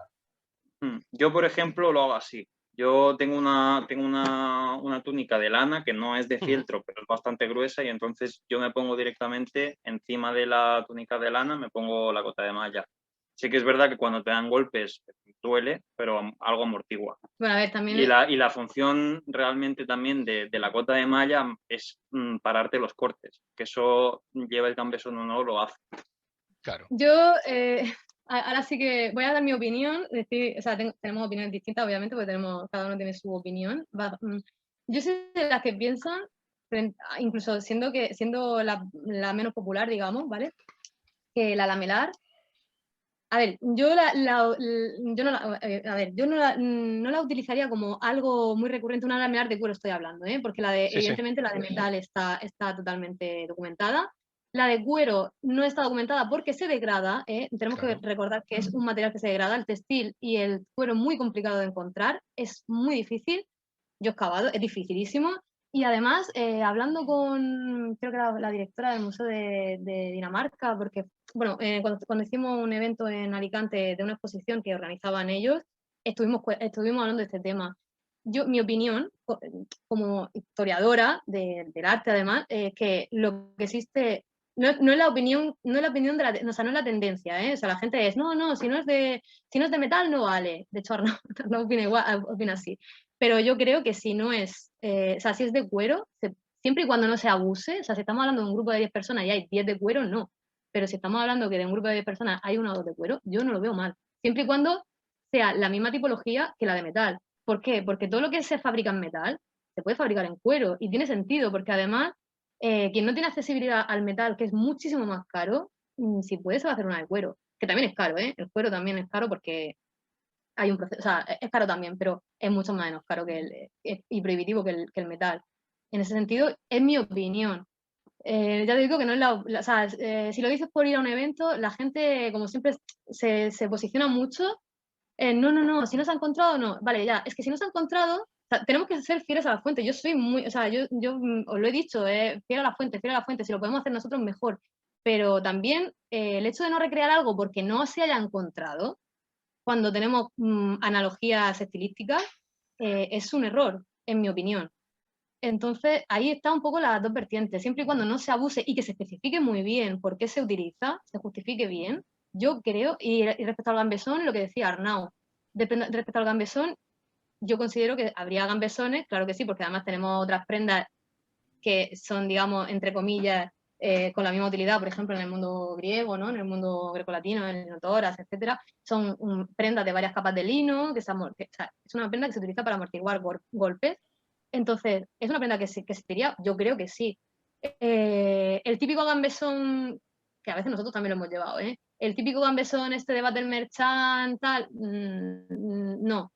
Sería un gambesón, como dice Arnaud, un par de túnicas, o sea, una túnica en lana, pues, preferiblemente afeltrada porque el afeltramiento permite que sea más densa y probablemente relleno incluso con cosas, relleno con, no sé, pelo de crin de caballo, pelo de animal, yo qué sé, lo que tuvieran a mano. Lana sin cardar. Lana sin cardar, exactamente. O que fuesen varias capas, porque al final gambeson creo que eran 7 o 8 capas de tela, ¿no? Efectivamente, sí, claro. Incluso, y esto o sea, lo voy a decir muy, por lo que igual que decía el tema el tema de la lamelar. Incluso corazas de cuero tuvieron que existir, porque al final una camisa de cuero, vamos a ver, si sabemos hacer camisas o sea, túnicas, o sea, pues una de cuero que refuerce más, pues cuando se me tengo que ir a la batalla, pues no me voy a ir con el lino, si no tengo otra cosa, si no puedo acceder a una cota de malla, porque las cotas de malla, es lo que decía antes, las cotas de malla no se ven tantas como se ven en la serie de Vikingos. No recuerdo incluso en qué... Son carísimas. Eran caras. El cuero era lo más accesible y lo más barato, realmente, y más resistente. O sea, no recuerdo incluso en qué contexto fue, pero sí que también se hizo un trabajo de arqueología experimental basada en una fuente de cascos, o sea, gorros de madera. Sí, en la antigüedad tenemos, no hablo de vikingos, pero tenemos en la antigüedad documentados hasta cascos de colmillos de animales.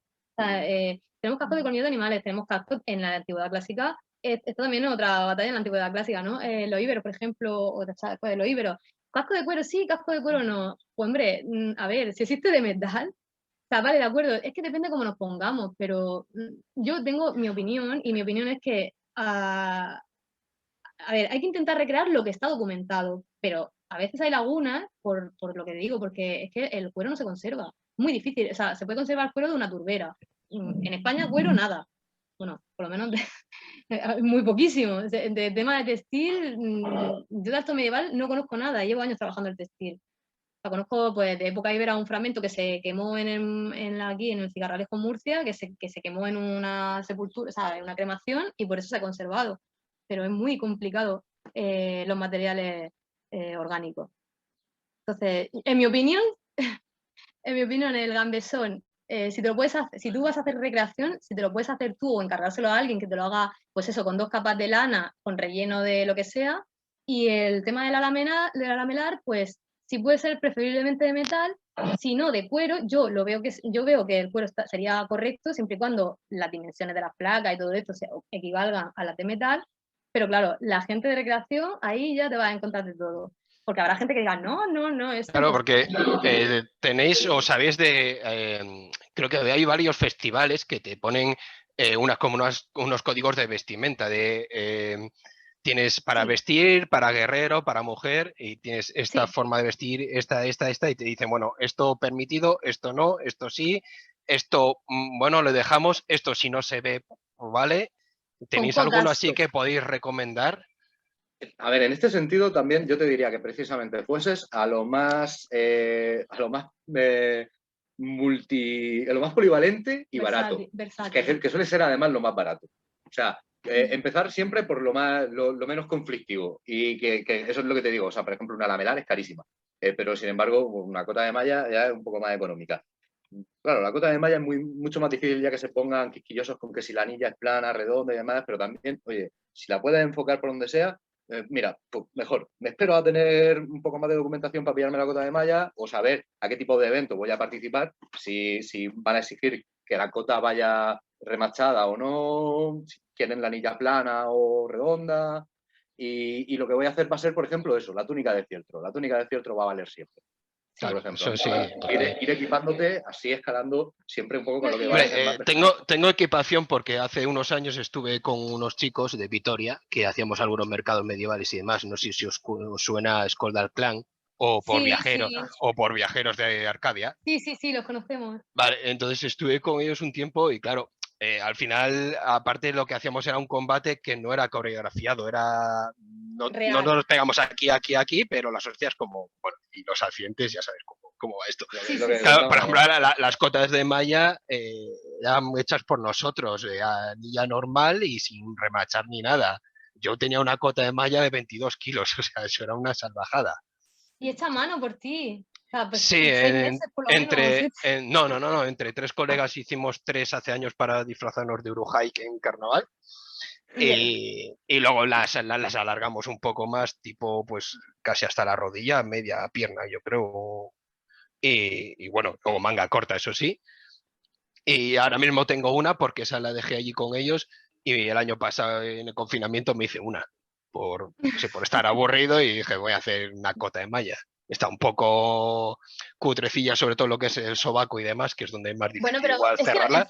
Pero el fallo es histórico, ¿eh? O sea, claro. Quiero decir, nosotros las cosas tampoco, es lo que decía Arnau antes con los remaches no son perfectos. Sí. Está bien que no sea perfecto, porque es que antes no era perfecto tampoco.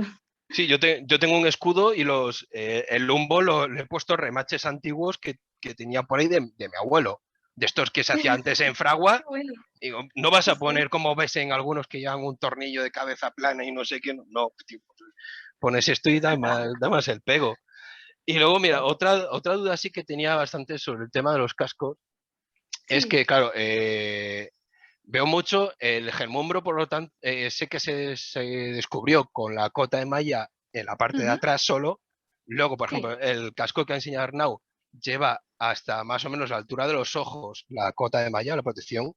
Y no sé, y entonces, claro, no sé si es dependiendo del estilo del casco o si se puede tener un Egelmumbru con cota de malla hasta los ojos, o también si había que de lo que es la careta en sí bajase también y te protegiese la cara. Porque he visto casi... Es que el problema que hay en esto es que te pones a ver fotos y cada uno va de una forma y dices, vale, ¿y quién es el...? Si yo quiero, lo que dices tú, ser históricamente correcto, ¿quién es más histórico? O sea, exactamente, ¿dónde cojo la referencia? Vale. Yo, bueno, ¿quieres contestar tú? Sí, a ver, sobre esto, ni en fuentes escritas, ni en hallazgos arqueológicos, ni tampoco en fuentes iconográficas, se ve a nadie, ni tan solo, ni en época vikinga, que ya es difícil encontrar las fuentes, sino en el resto de Europa, no se ve a nadie que lleve la cara tapada cuando va vestido para el combate, jamás, durante la Alta Edad Media.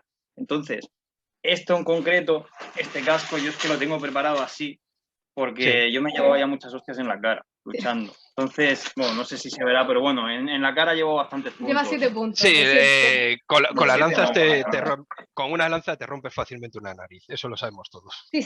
Entonces, lo histórico sería este, ¿vale? Este, por ejemplo, sí que este, de hecho, en el casco original, que se ha encontrado casi entero, tiene esta pieza de aquí, ¿vale? Esto es una chapa que va doblada, ¿vale? Es la misma.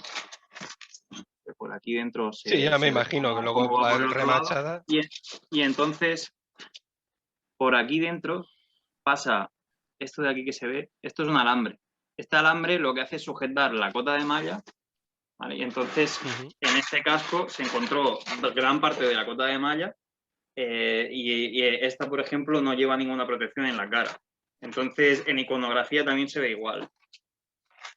De todos modos, yo considero, o sea, estoy totalmente de acuerdo contigo también, pero considero que cada uso de, o sea, depende también de los objetivos que tú vayas a hacer. Si tú vas a hacer lo que decía antes, si tú vas a ir con los viajeros de arcade, o quien sea, o con el grupo que sea, vas a hacer un mercado medieval, te vas a pegar, lo primero tienes que priorizar la seguridad. Si te va, lo que decía él, yo tengo este casco preparado así porque me voy a Walling. ¿Significa que, o sea, que no hayamos encontrado la cara cubierta? ¿Significa que no estaba la cara cubierta? Bueno, a ver, no sabemos, ¿vale? Si tú te vas a un sitio donde sabes que tu cara peligra, pues lógicamente te tienes que tapar. Siempre que lo expliques, o sea, siempre que de cara al público no se dé una imagen errónea de lo que ha sido la historia o de lo que ha sido la fuente o lo que sea, o sea, quiero decir...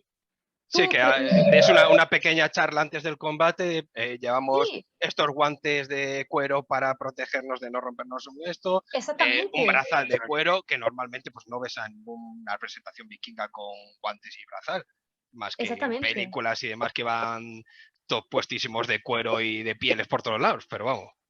Hablando de los guantes, perdona que te corte, hablando de los guantes sí que hay manoplas documentadas, sí que hay manoplas de fieltro, por eso te decíamos antes lo del tema de que el gambesón probablemente fuera de fieltro, sí que hay documentación de manoplas. Y bueno, la manopla, o sea, claro, amortiguada. Y luego, sí, pero como abrigo, ¿eh? Como abrigo más como abrigo. O como debajo de algo también. No se sabe, y además además en toda la iconografía siempre se ve a la gente que lleva las manos desnudas. Entonces, eso también nos hace deducir que lo más probable es que no llevase nada. Igual que con el tema de la cara. Seguramente, aunque no se sabe, lo más probable es que, según indican todas las fuentes, seguramente la gente no se tapase la cara para combatir. Vale, pero lo que decía yo, ¿no? ¿Es erróneo llevar la tapada? Bueno, si explicas lo que estás diciendo ahora mismo, yo creo que es válido. Y es válido. O sea, yo no criticaría a nadie que fuera un evento explicando así. Yo hay muchas cosas que llevo interpretadas que la mayoría de la gente no acepta. Yo, por ejemplo, el peplo, yo lo he usado para vikingos. El peplo nórdico que se ha encontrado es del siglo IV a.C. o algo así. Y cualquiera me podría decir, ¿cómo llevas esto en vikingos? Y yo podría decir, bueno, pues porque creo que no tiene por qué, considero. A ver, también te digo que yo me puedo dar referencia, me he mirado muchísimas fuentes, llevo muchísimos años investigando el tema, pero creo que igual que había apron, el delantal, puede haber un peplo. Es que al final lo que estás encontrando son las fíbulas y tienes que hacer una interpretación. Y si es una prenda tan extendida, tan versátil, que la vemos en tantas culturas, que hay tantas analogías, a ver, la llevo, entre comillas, bajo mi responsabilidad, ¿no? Que claro, sé que si alguien me dice algo, voy a saber defenderlo bien. Pero es eso al final. Y también diciendo que no lo sé seguro al 100%. O sea, en este caso creo que es así a partir de las fuentes, porque hay figuras emparejadas de 2 en 2, pero no tengo una garantía absoluta, pero es que probablemente nadie la tenga. Entonces, ahí ya juega un poco con eso, ¿no? Y añado un punto de vista de experiencia propia, que llega a un punto que historiador no historiador, arqueólogo no arqueólogo, investigador no investigador, porque incluso personas que no estamos en estudios así, investigamos por nuestra cuenta. Y la verdad es que, aparte de aprender de otras personas, también llega un punto que hay que dar un punto de vista como pasa con lo místico, o sea, un poco amplio. Hay cosas las cuales son difíciles de acabar de poner cuadricularmente diciendo, no, es que es por aquí, ¿me entiendes? Claro. O sea, llega un punto que yo lo siento mucho, la experiencia de 8 años y 10 años ya basta. O sea, hay, además, durante varios siglos hay hay creencias que no varían tanto, o hay estilos de vestir que no varían tanto, o se vuelven a otros. Sí, Se incluso van hay mucho mezclando y se van pragmatismo. juntando, porque al final ellos lo que hacían realmente, o sea, pensamos, poniéndose en el sitio de la época y la sociedad, es más de supervivencia, practicidad, a pesar de, o sea, en clases más sencillas es más de practicidad, supervivencia, y luego también lo que puedas llevar. O sea, ya no es la autenticidad es más cuando se está en la zona civil, según la clase social, etcétera. Por lo tanto, ahí ya si quieres, pues entran detalles de qué, no, qué, hasta cuándo, hasta dónde. Pero en cuanto a la hora de combate, o sea, es práctico. Lo que había en ese momento, más había seguro que el que inventaba algo, el que se lo apañaba, el que se lo hacía. Yo lo veo así. O sea, yo animo lo que dice Laura, ¿vale? Lo razonas, lo montas, porque tendrá sentido y lógica segurísimo, pero sobre todo a la hora de estas actividades que son representaciones, es vivencia y representación para, además, si quieres educar, no como aquello de es que eso es así y yo sé que es así, pues oye, la seguridad Es que también. nadie sabe que es así, o sea, es que hay mucha gente que dice, no, esto es así, no, es que la verdad absoluta no la tiene nadie, es que incluso, además yo, por ejemplo, yo soy medievalista, yo no he estudiado historia vikinga en la carrera, o sea, quiero decir, que tampoco es una cosa que esté en España tan desarrollada, bueno, hasta hace unos años que estaba tan desarrollado, que al final es un poco leer, no hace falta tener estudios de específico ni nada de eso, es leer mucho, investigar, es compartir, es proponer hipótesis siempre y cuando digas, oye, mira, esta es mi hipótesis, yo creo que esto es así porque tal,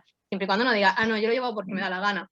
Entonces, yo, de hecho, en eso choco mucho con la gente. Yo incluso he participado en algunas guías de vestimentas, que a lo mejor no sé si son las que comentas, pero, y hemos hecho también una guía de vestimenta mínimos de nuestro evento. Nuestro evento, el problema que tenemos con el evento que hacemos nosotros, que se llama 1020 Normando al servicio del Mesenda, por si queréis buscar otra información, es que queremos trabajar sobre todo el tema de normandos y al final toda la gente viene de vikingos. Y claro, no le puedes decir tampoco que no, porque los vikingos están documentados en 1020 en la península, porque tenemos todavía... Pero claro, entonces es un poco también la representatividad, ¿no? De por qué queremos centrarnos más en normando y menos en vikingo, porque los vikingos en verdad ya lo conoce todo el mundo, pero no todo el mundo... A ver, la gente de recreación sí, pero estoy hablando ahora mismo del público en general. No todo el mundo sabe diferenciar un vikingo de un normando. Porque al final normando, a ver, que aquí podríamos hacer otra Pues charla, ¿no? De qué es normando, pero... Eso es lo que nos pasa a nosotros, que al final veías a 4 o 5 del clan que iban con casco normando. Y digo yo, pero entonces, ¿qué somos? ¿Normandos o vikingos? O incluso algunos se pega alguna vez con un casco estos de pico de pato, estos italo-normandos. Dices, pero exactamente. somos vikingos, o sea, no sé. Ese es muy tardío, claro. Ese ya, claro, bueno, del siglo finales del 12, XI, 13, claro. eso sí que son Y casas ya... algún tipo, o sea, utilizas, sobre todo tú, Arnau, algo debajo del casco. A ver, ya sé que una crespina seguramente no utilizarían, pero algo... No, crespina no.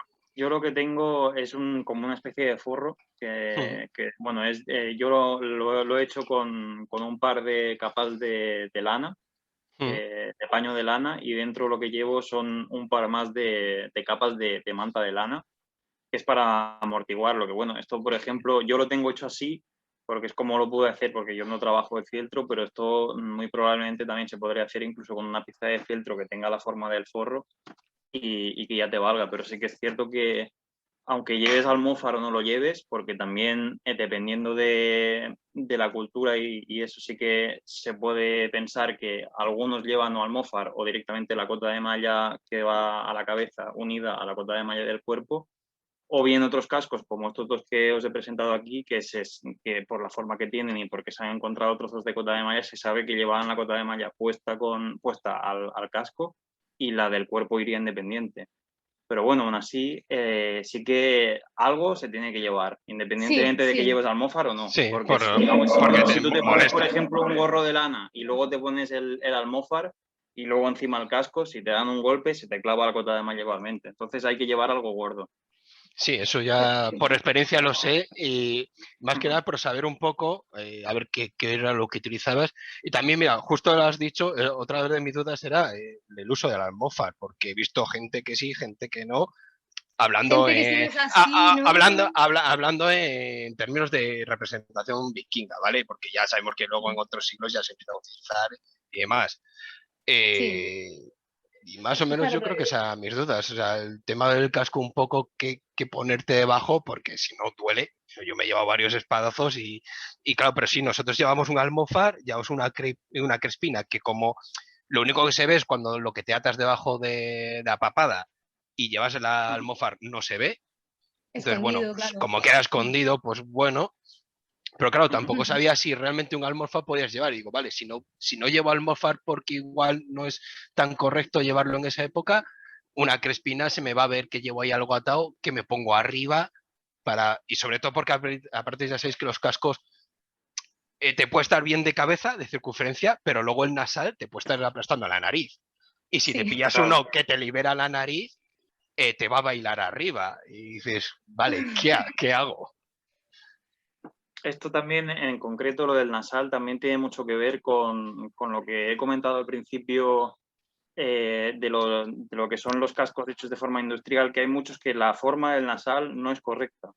Porque incluso en iconografía y en los que se han encontrado de hallazgos arqueológicos, que se ha encontrado lo que es el casco en sí, muchos, en la mayoría lo que se ve es que si esto es la forma del casco, el nasal se sale para afuera un poco. Entonces tú cuando te lo pones ya te hace la forma para que no te choque. Vale, pues más o menos eso eran las dudas que tenía. Y luego, pues eso, como observación ya la charla que dais, pues eso, ya que sabéis de este tema, incluir aunque sea fotos vuestras con vuestro equipo, decir, mira, estoy representando esto, y meter un poquito de explicación porque a ver, tipos de espada, por pomos, lanzas, hachas, eso en cualquier libro te lo ves, pero el tema de vestimenta, es que llevo meses buscando y dices, este me dice que sí, este que no, este que sí, este no, ¿a quién hago caso? Entonces, bueno, pones 4 imágenes y dices, mira, aquí se utiliza un casco tipo tal, no sé qué, tal y cual, y lo explicáis un poquito. Que tenemos medio PowerPoint que no nos ha dado tiempo a poner. Vale, pero vale. sí que la situación es que esa también, es que realmente mucho. está en el ámbito, como decía también antes Laura, ¿no? Con el tema de muchos de los hallazgos, está en el ámbito de la reconstrucción de la especulación y si no se encuentra una pieza exactamente, pues va a haber gente que te diga que eso es imposible. Si haces una pieza que se parece bastante a algo que hay en un tapiz o en un códice, va a haber gente que te va a decir que eso pasa. Y si hace algo que es plausible por la tecnología y por la técnica que se tenía en el momento, va a haber gente que te va a decir que vale, también, que es coherente. Y va a haber gente que te va a decir que eso no se ha encontrado en ningún bujero y que eso no lo puedes llevar. Yo tenía muchísimas discusiones. Bueno, perdón. No, que digo que igual un mínimo, ¿no? Escudo, un casco si acaso, una lanza porque era muchísimo más común que una espada, y eso lo sabemos todos, sin cota, y bueno, esto por este tipo de pantalón, esto y tal, y dices, mira, por lo menos empezar con este mínimo, que Pero, sabemos ejemplo, que te vamos a dar en todos los sitios por válido. Por ejemplo, ahora con los últimos hallazgos que ha habido, con el trozo este de escudo que se ha visto, con la piel de cabra cubriéndolo y demás, todo el parque de escudos de todos los grupos de recreación de Europa prácticamente tendrían que renovarlo. Porque sí, claro. ninguno tiene hecho el escudo así tensado con piel de cabra ni nada. Y se ha encontrado nosotros sí. Yo creo que casi todo el mundo se lo hace... ¿Qué vas a hacer? ¿Vas a echar a toda la peña que tiene tablas de...? Lo hicimos antes de que estuviera eso, o sea, decimos antes de lo que dices tú, porque lo que estás diciendo tú ahora mismo, yo ese me lo comentamos el otro día, yo no lo conocía. Entonces, ves como al final la interpretación cuando es lógica, o sea, quiero decir, para el láser no, pero si tiene un poco de lógica, oye, pues como el cuero no se conserva y hay una pieza que es exactamente igual en metal, pues ¿por qué no se pudo hacer en cuero? Entonces al final estamos viendo, yo soy historiadora del arte, estamos viendo que todos los elementos iconográficos, todas las decoraciones las vemos en fachadas, las vemos en tejidos, las vemos en todos los... O sea, una cosa se copia en todos los soportes, siempre que sea funcional. Tenemos que también acabar un poco con la perspectiva histórica esta de que no entendemos la mentalidad del pasado, ¿no? A veces lo vemos como tan lejano, o sea, que al final son pragmáticos, son como nosotros. No estoy diciendo esto para ahora, venga, vamos a recrear cualquier tontería que se nos ocurra, pero a ver, sí, rigor, pero también rigor y lógica, ¿vale? Sí, porque claro, un mínimo, y no la típica tía que te sale con un corsé de cuero, la cara pinta de negro y dices, mira qué vikinga soy, ¿no? Claro, el maquillaje. Yo he tenido un montón de problemas con el tema del maquillaje. No, es que el maquillaje en vikingo, no sé qué. El maquillaje está documentado en vikingo y hasta en el siglo XIII. ¿Qué problema con gente que es como lo que comentaba antes de la esquiadmo? No, es que claro, las mujeres no podéis combatir. Yo ahora ya no combato, pero yo antes combatía y era como, no, tú eres mujer, no puedes combatir. Y digo, ¿pero cómo que no puedo combatir? Pero si hay referencia en la saga y hay referencia... No. Y el tocado, las mujeres vikingas con tocado siempre. No, a ver, las mujeres vikingas se pondrían el tocado cuando por cuestiones pragmáticas me voy a arar el campo, pues me pongo el tocado porque no me apetece llevar el pelo aquí enredado o lo que sea. Pero el tocado como normativo cristiano, no. No es el mismo tocado con el mismo sentido que puede tener una cristiana de la misma época, que tiene que llevar el tocado porque si no es indecente. Entonces, todo con su relatividad. La historia es muy relativa. Incluso las fuentes que nos llegan son relativas. Eso es importantísimo. Entonces, al final, ¿hay que recrear en base a las fuentes? Sí, pero hay que tener también un espíritu crítico, porque si recreamos en base a las fuentes, pero omitimos lo que no está documentado, eso es un error. También estamos falseando la historia. Entonces, en eso me refiero. Por ejemplo, lo que decías tú del gambesón, pues lo que dices también, fíjate que ha ido justo al gambesón y a la cubierta, a lo que hay debajo del casco, que son preguntas, las has planteado muy bien, son preguntas muy bien planteadas. Y al final es lo mismo, la respuesta es la misma. Pues algo que te cubra, que te proteja y que se haga con lo más sencillo que tienen a la mano. ¿Qué es? Pues lana feltrada, por cierto, iba a decir antes. La lana feltrada se consigue actualmente, en la época no, metiéndolo, por ejemplo, la lana a la lavadora. Si tú la metes a la lavadora, se te afeltra porque se te encoge. Antes se hacía pues, con procesos de cambio de temperatura, cambio de temperatura, ¿no? Frío, calor, y así es como se conseguía el fieltro. Que por cierto, el fieltro también es impermeable, ¿vale? Entonces, por eso las capas deberían de ser de fieltro, todo el mundo llevamos capas de lana, todos, yo también llevo capa de lana, pero la capa correcta, pues probablemente tendría parte de fieltro, por lo menos los gorros son de fieltro, en fuera de España los gorros son de fieltro, los gorros que te encuentran en cualquier sitio. Los calcetines de las carbatinas, de fieltro, como te pongas un calcetín de lana, en 2 pisadas que hagas se te llena de agua. De fieltro no entra. Y si encima al fieltro le pones cera de abeja, que seguramente si hace recreación sabrás que eso te sirve para impermeabilizar, pues ya lo tienes. ¿Cómo sería el traje de un iba a decir fisherman, un pescador noruego, un pescador de la época? O sea, quiero decir, uno que se dedica ahí a traer... ¿Va a ir con la túnica de lino que he explicado yo? Pues no, pues seguramente lleve la túnica de lino y encima lleve algo de cuero que no se ha conservado, porque el cuero prácticamente se pudre entero, donde sea, en España más todavía. Llevaría algo de cuero, llevaría pues hay un estudio de esto, no me acuerdo mismo la autora, que salió hace ya unos años, pero es que yo ya había pensado que tendría que ser algo parecido, cuando salió el estudio fue como, bien, por fin alguien lo dice, ¿no? Pero un atuendo muy similar al de lino o al de lana, ¿no? Pantalones de tipo zorbe o lo que sea, y una túnica, pero todo en cuero, y un gorro, para no mojarte. Joder, es que no son... Quiero decir...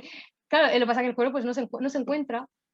No se encuentra porque no se encuentra, porque se pudre, igual que lo que hablaba de las cabañas, no se encuentra el material. ¿Eso significa que la gente no vivía en casa? No, pero es que no se conserva, o se ha acabado mal, o no se ha encontrado. Los vikingos en España. Es que no hay restos, es que no se quedaron porque no hay restos. Esa es otra pelea típica en recreación. No se han quedado, ellos venían y se iban. Bueno, a ver, no lo sabemos.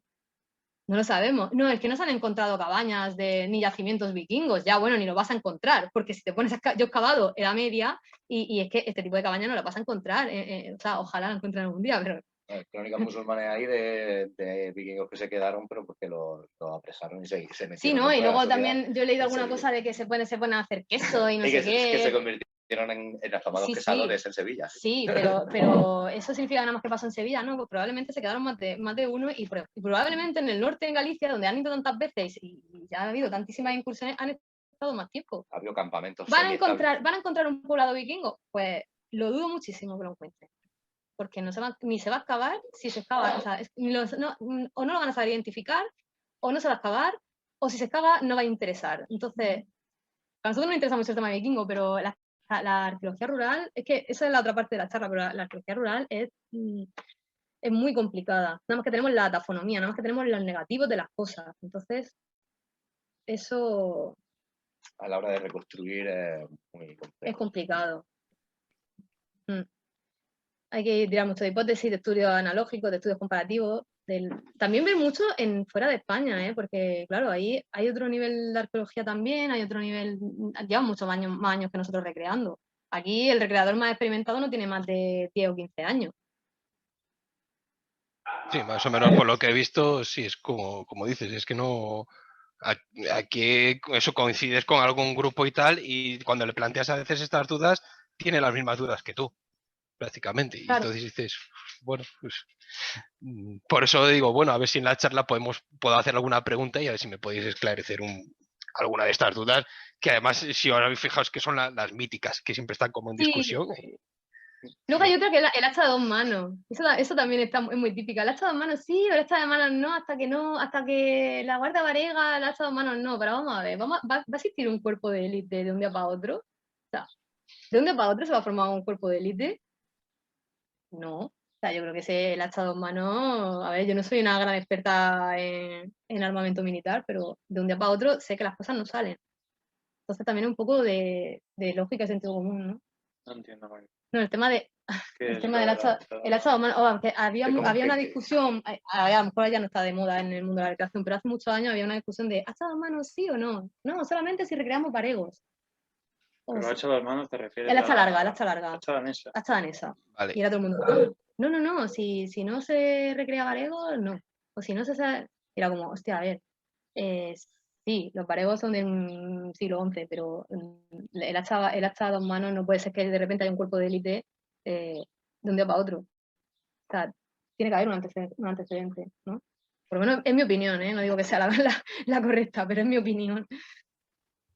A ver, la Guardia Varega tal y como se... Iba a hablar alguien. Ay, perdón. Sí, yo. Si os parece, ya que nos hemos ido un poco por las ramas y puede haber quedado alguna duda, cualquier cosa que tengáis dudas, me podéis mandar mail al mail de la tienda y se lo trasladamos a los ponentes y seguro que lo resuelven sin problema. Sí. Vale. Pues muchísimas gracias por la invitación. Espero que la charla haya resultado interesante, no demasiado chapa. Y bueno, que estamos muy agradecidos por esta oportunidad y sobre todo importantísimo, beber de tu hidromiel. A nosotros también un placer, se nota que os gusta y sabéis un montón y nos pasaríamos horas hablando con vosotros, así que os invitamos a que sigamos haciendo cositas y gracias a los participantes. Y nada, nos vamos viendo. Solo un apunte, que lo quería decir antes, pero habéis ido hablando, cuando hablabais de que no todo es perfecto, recreando, ¿no? Con el hidromiel pasa lo mismo. Nosotros no producimos a nivel industrial así botella pum, pum, pum, pum, pum, sino que es muy artesanal. No utilizamos ningún tipo de aditivo, ni clarificante, ni estabilizador, ni...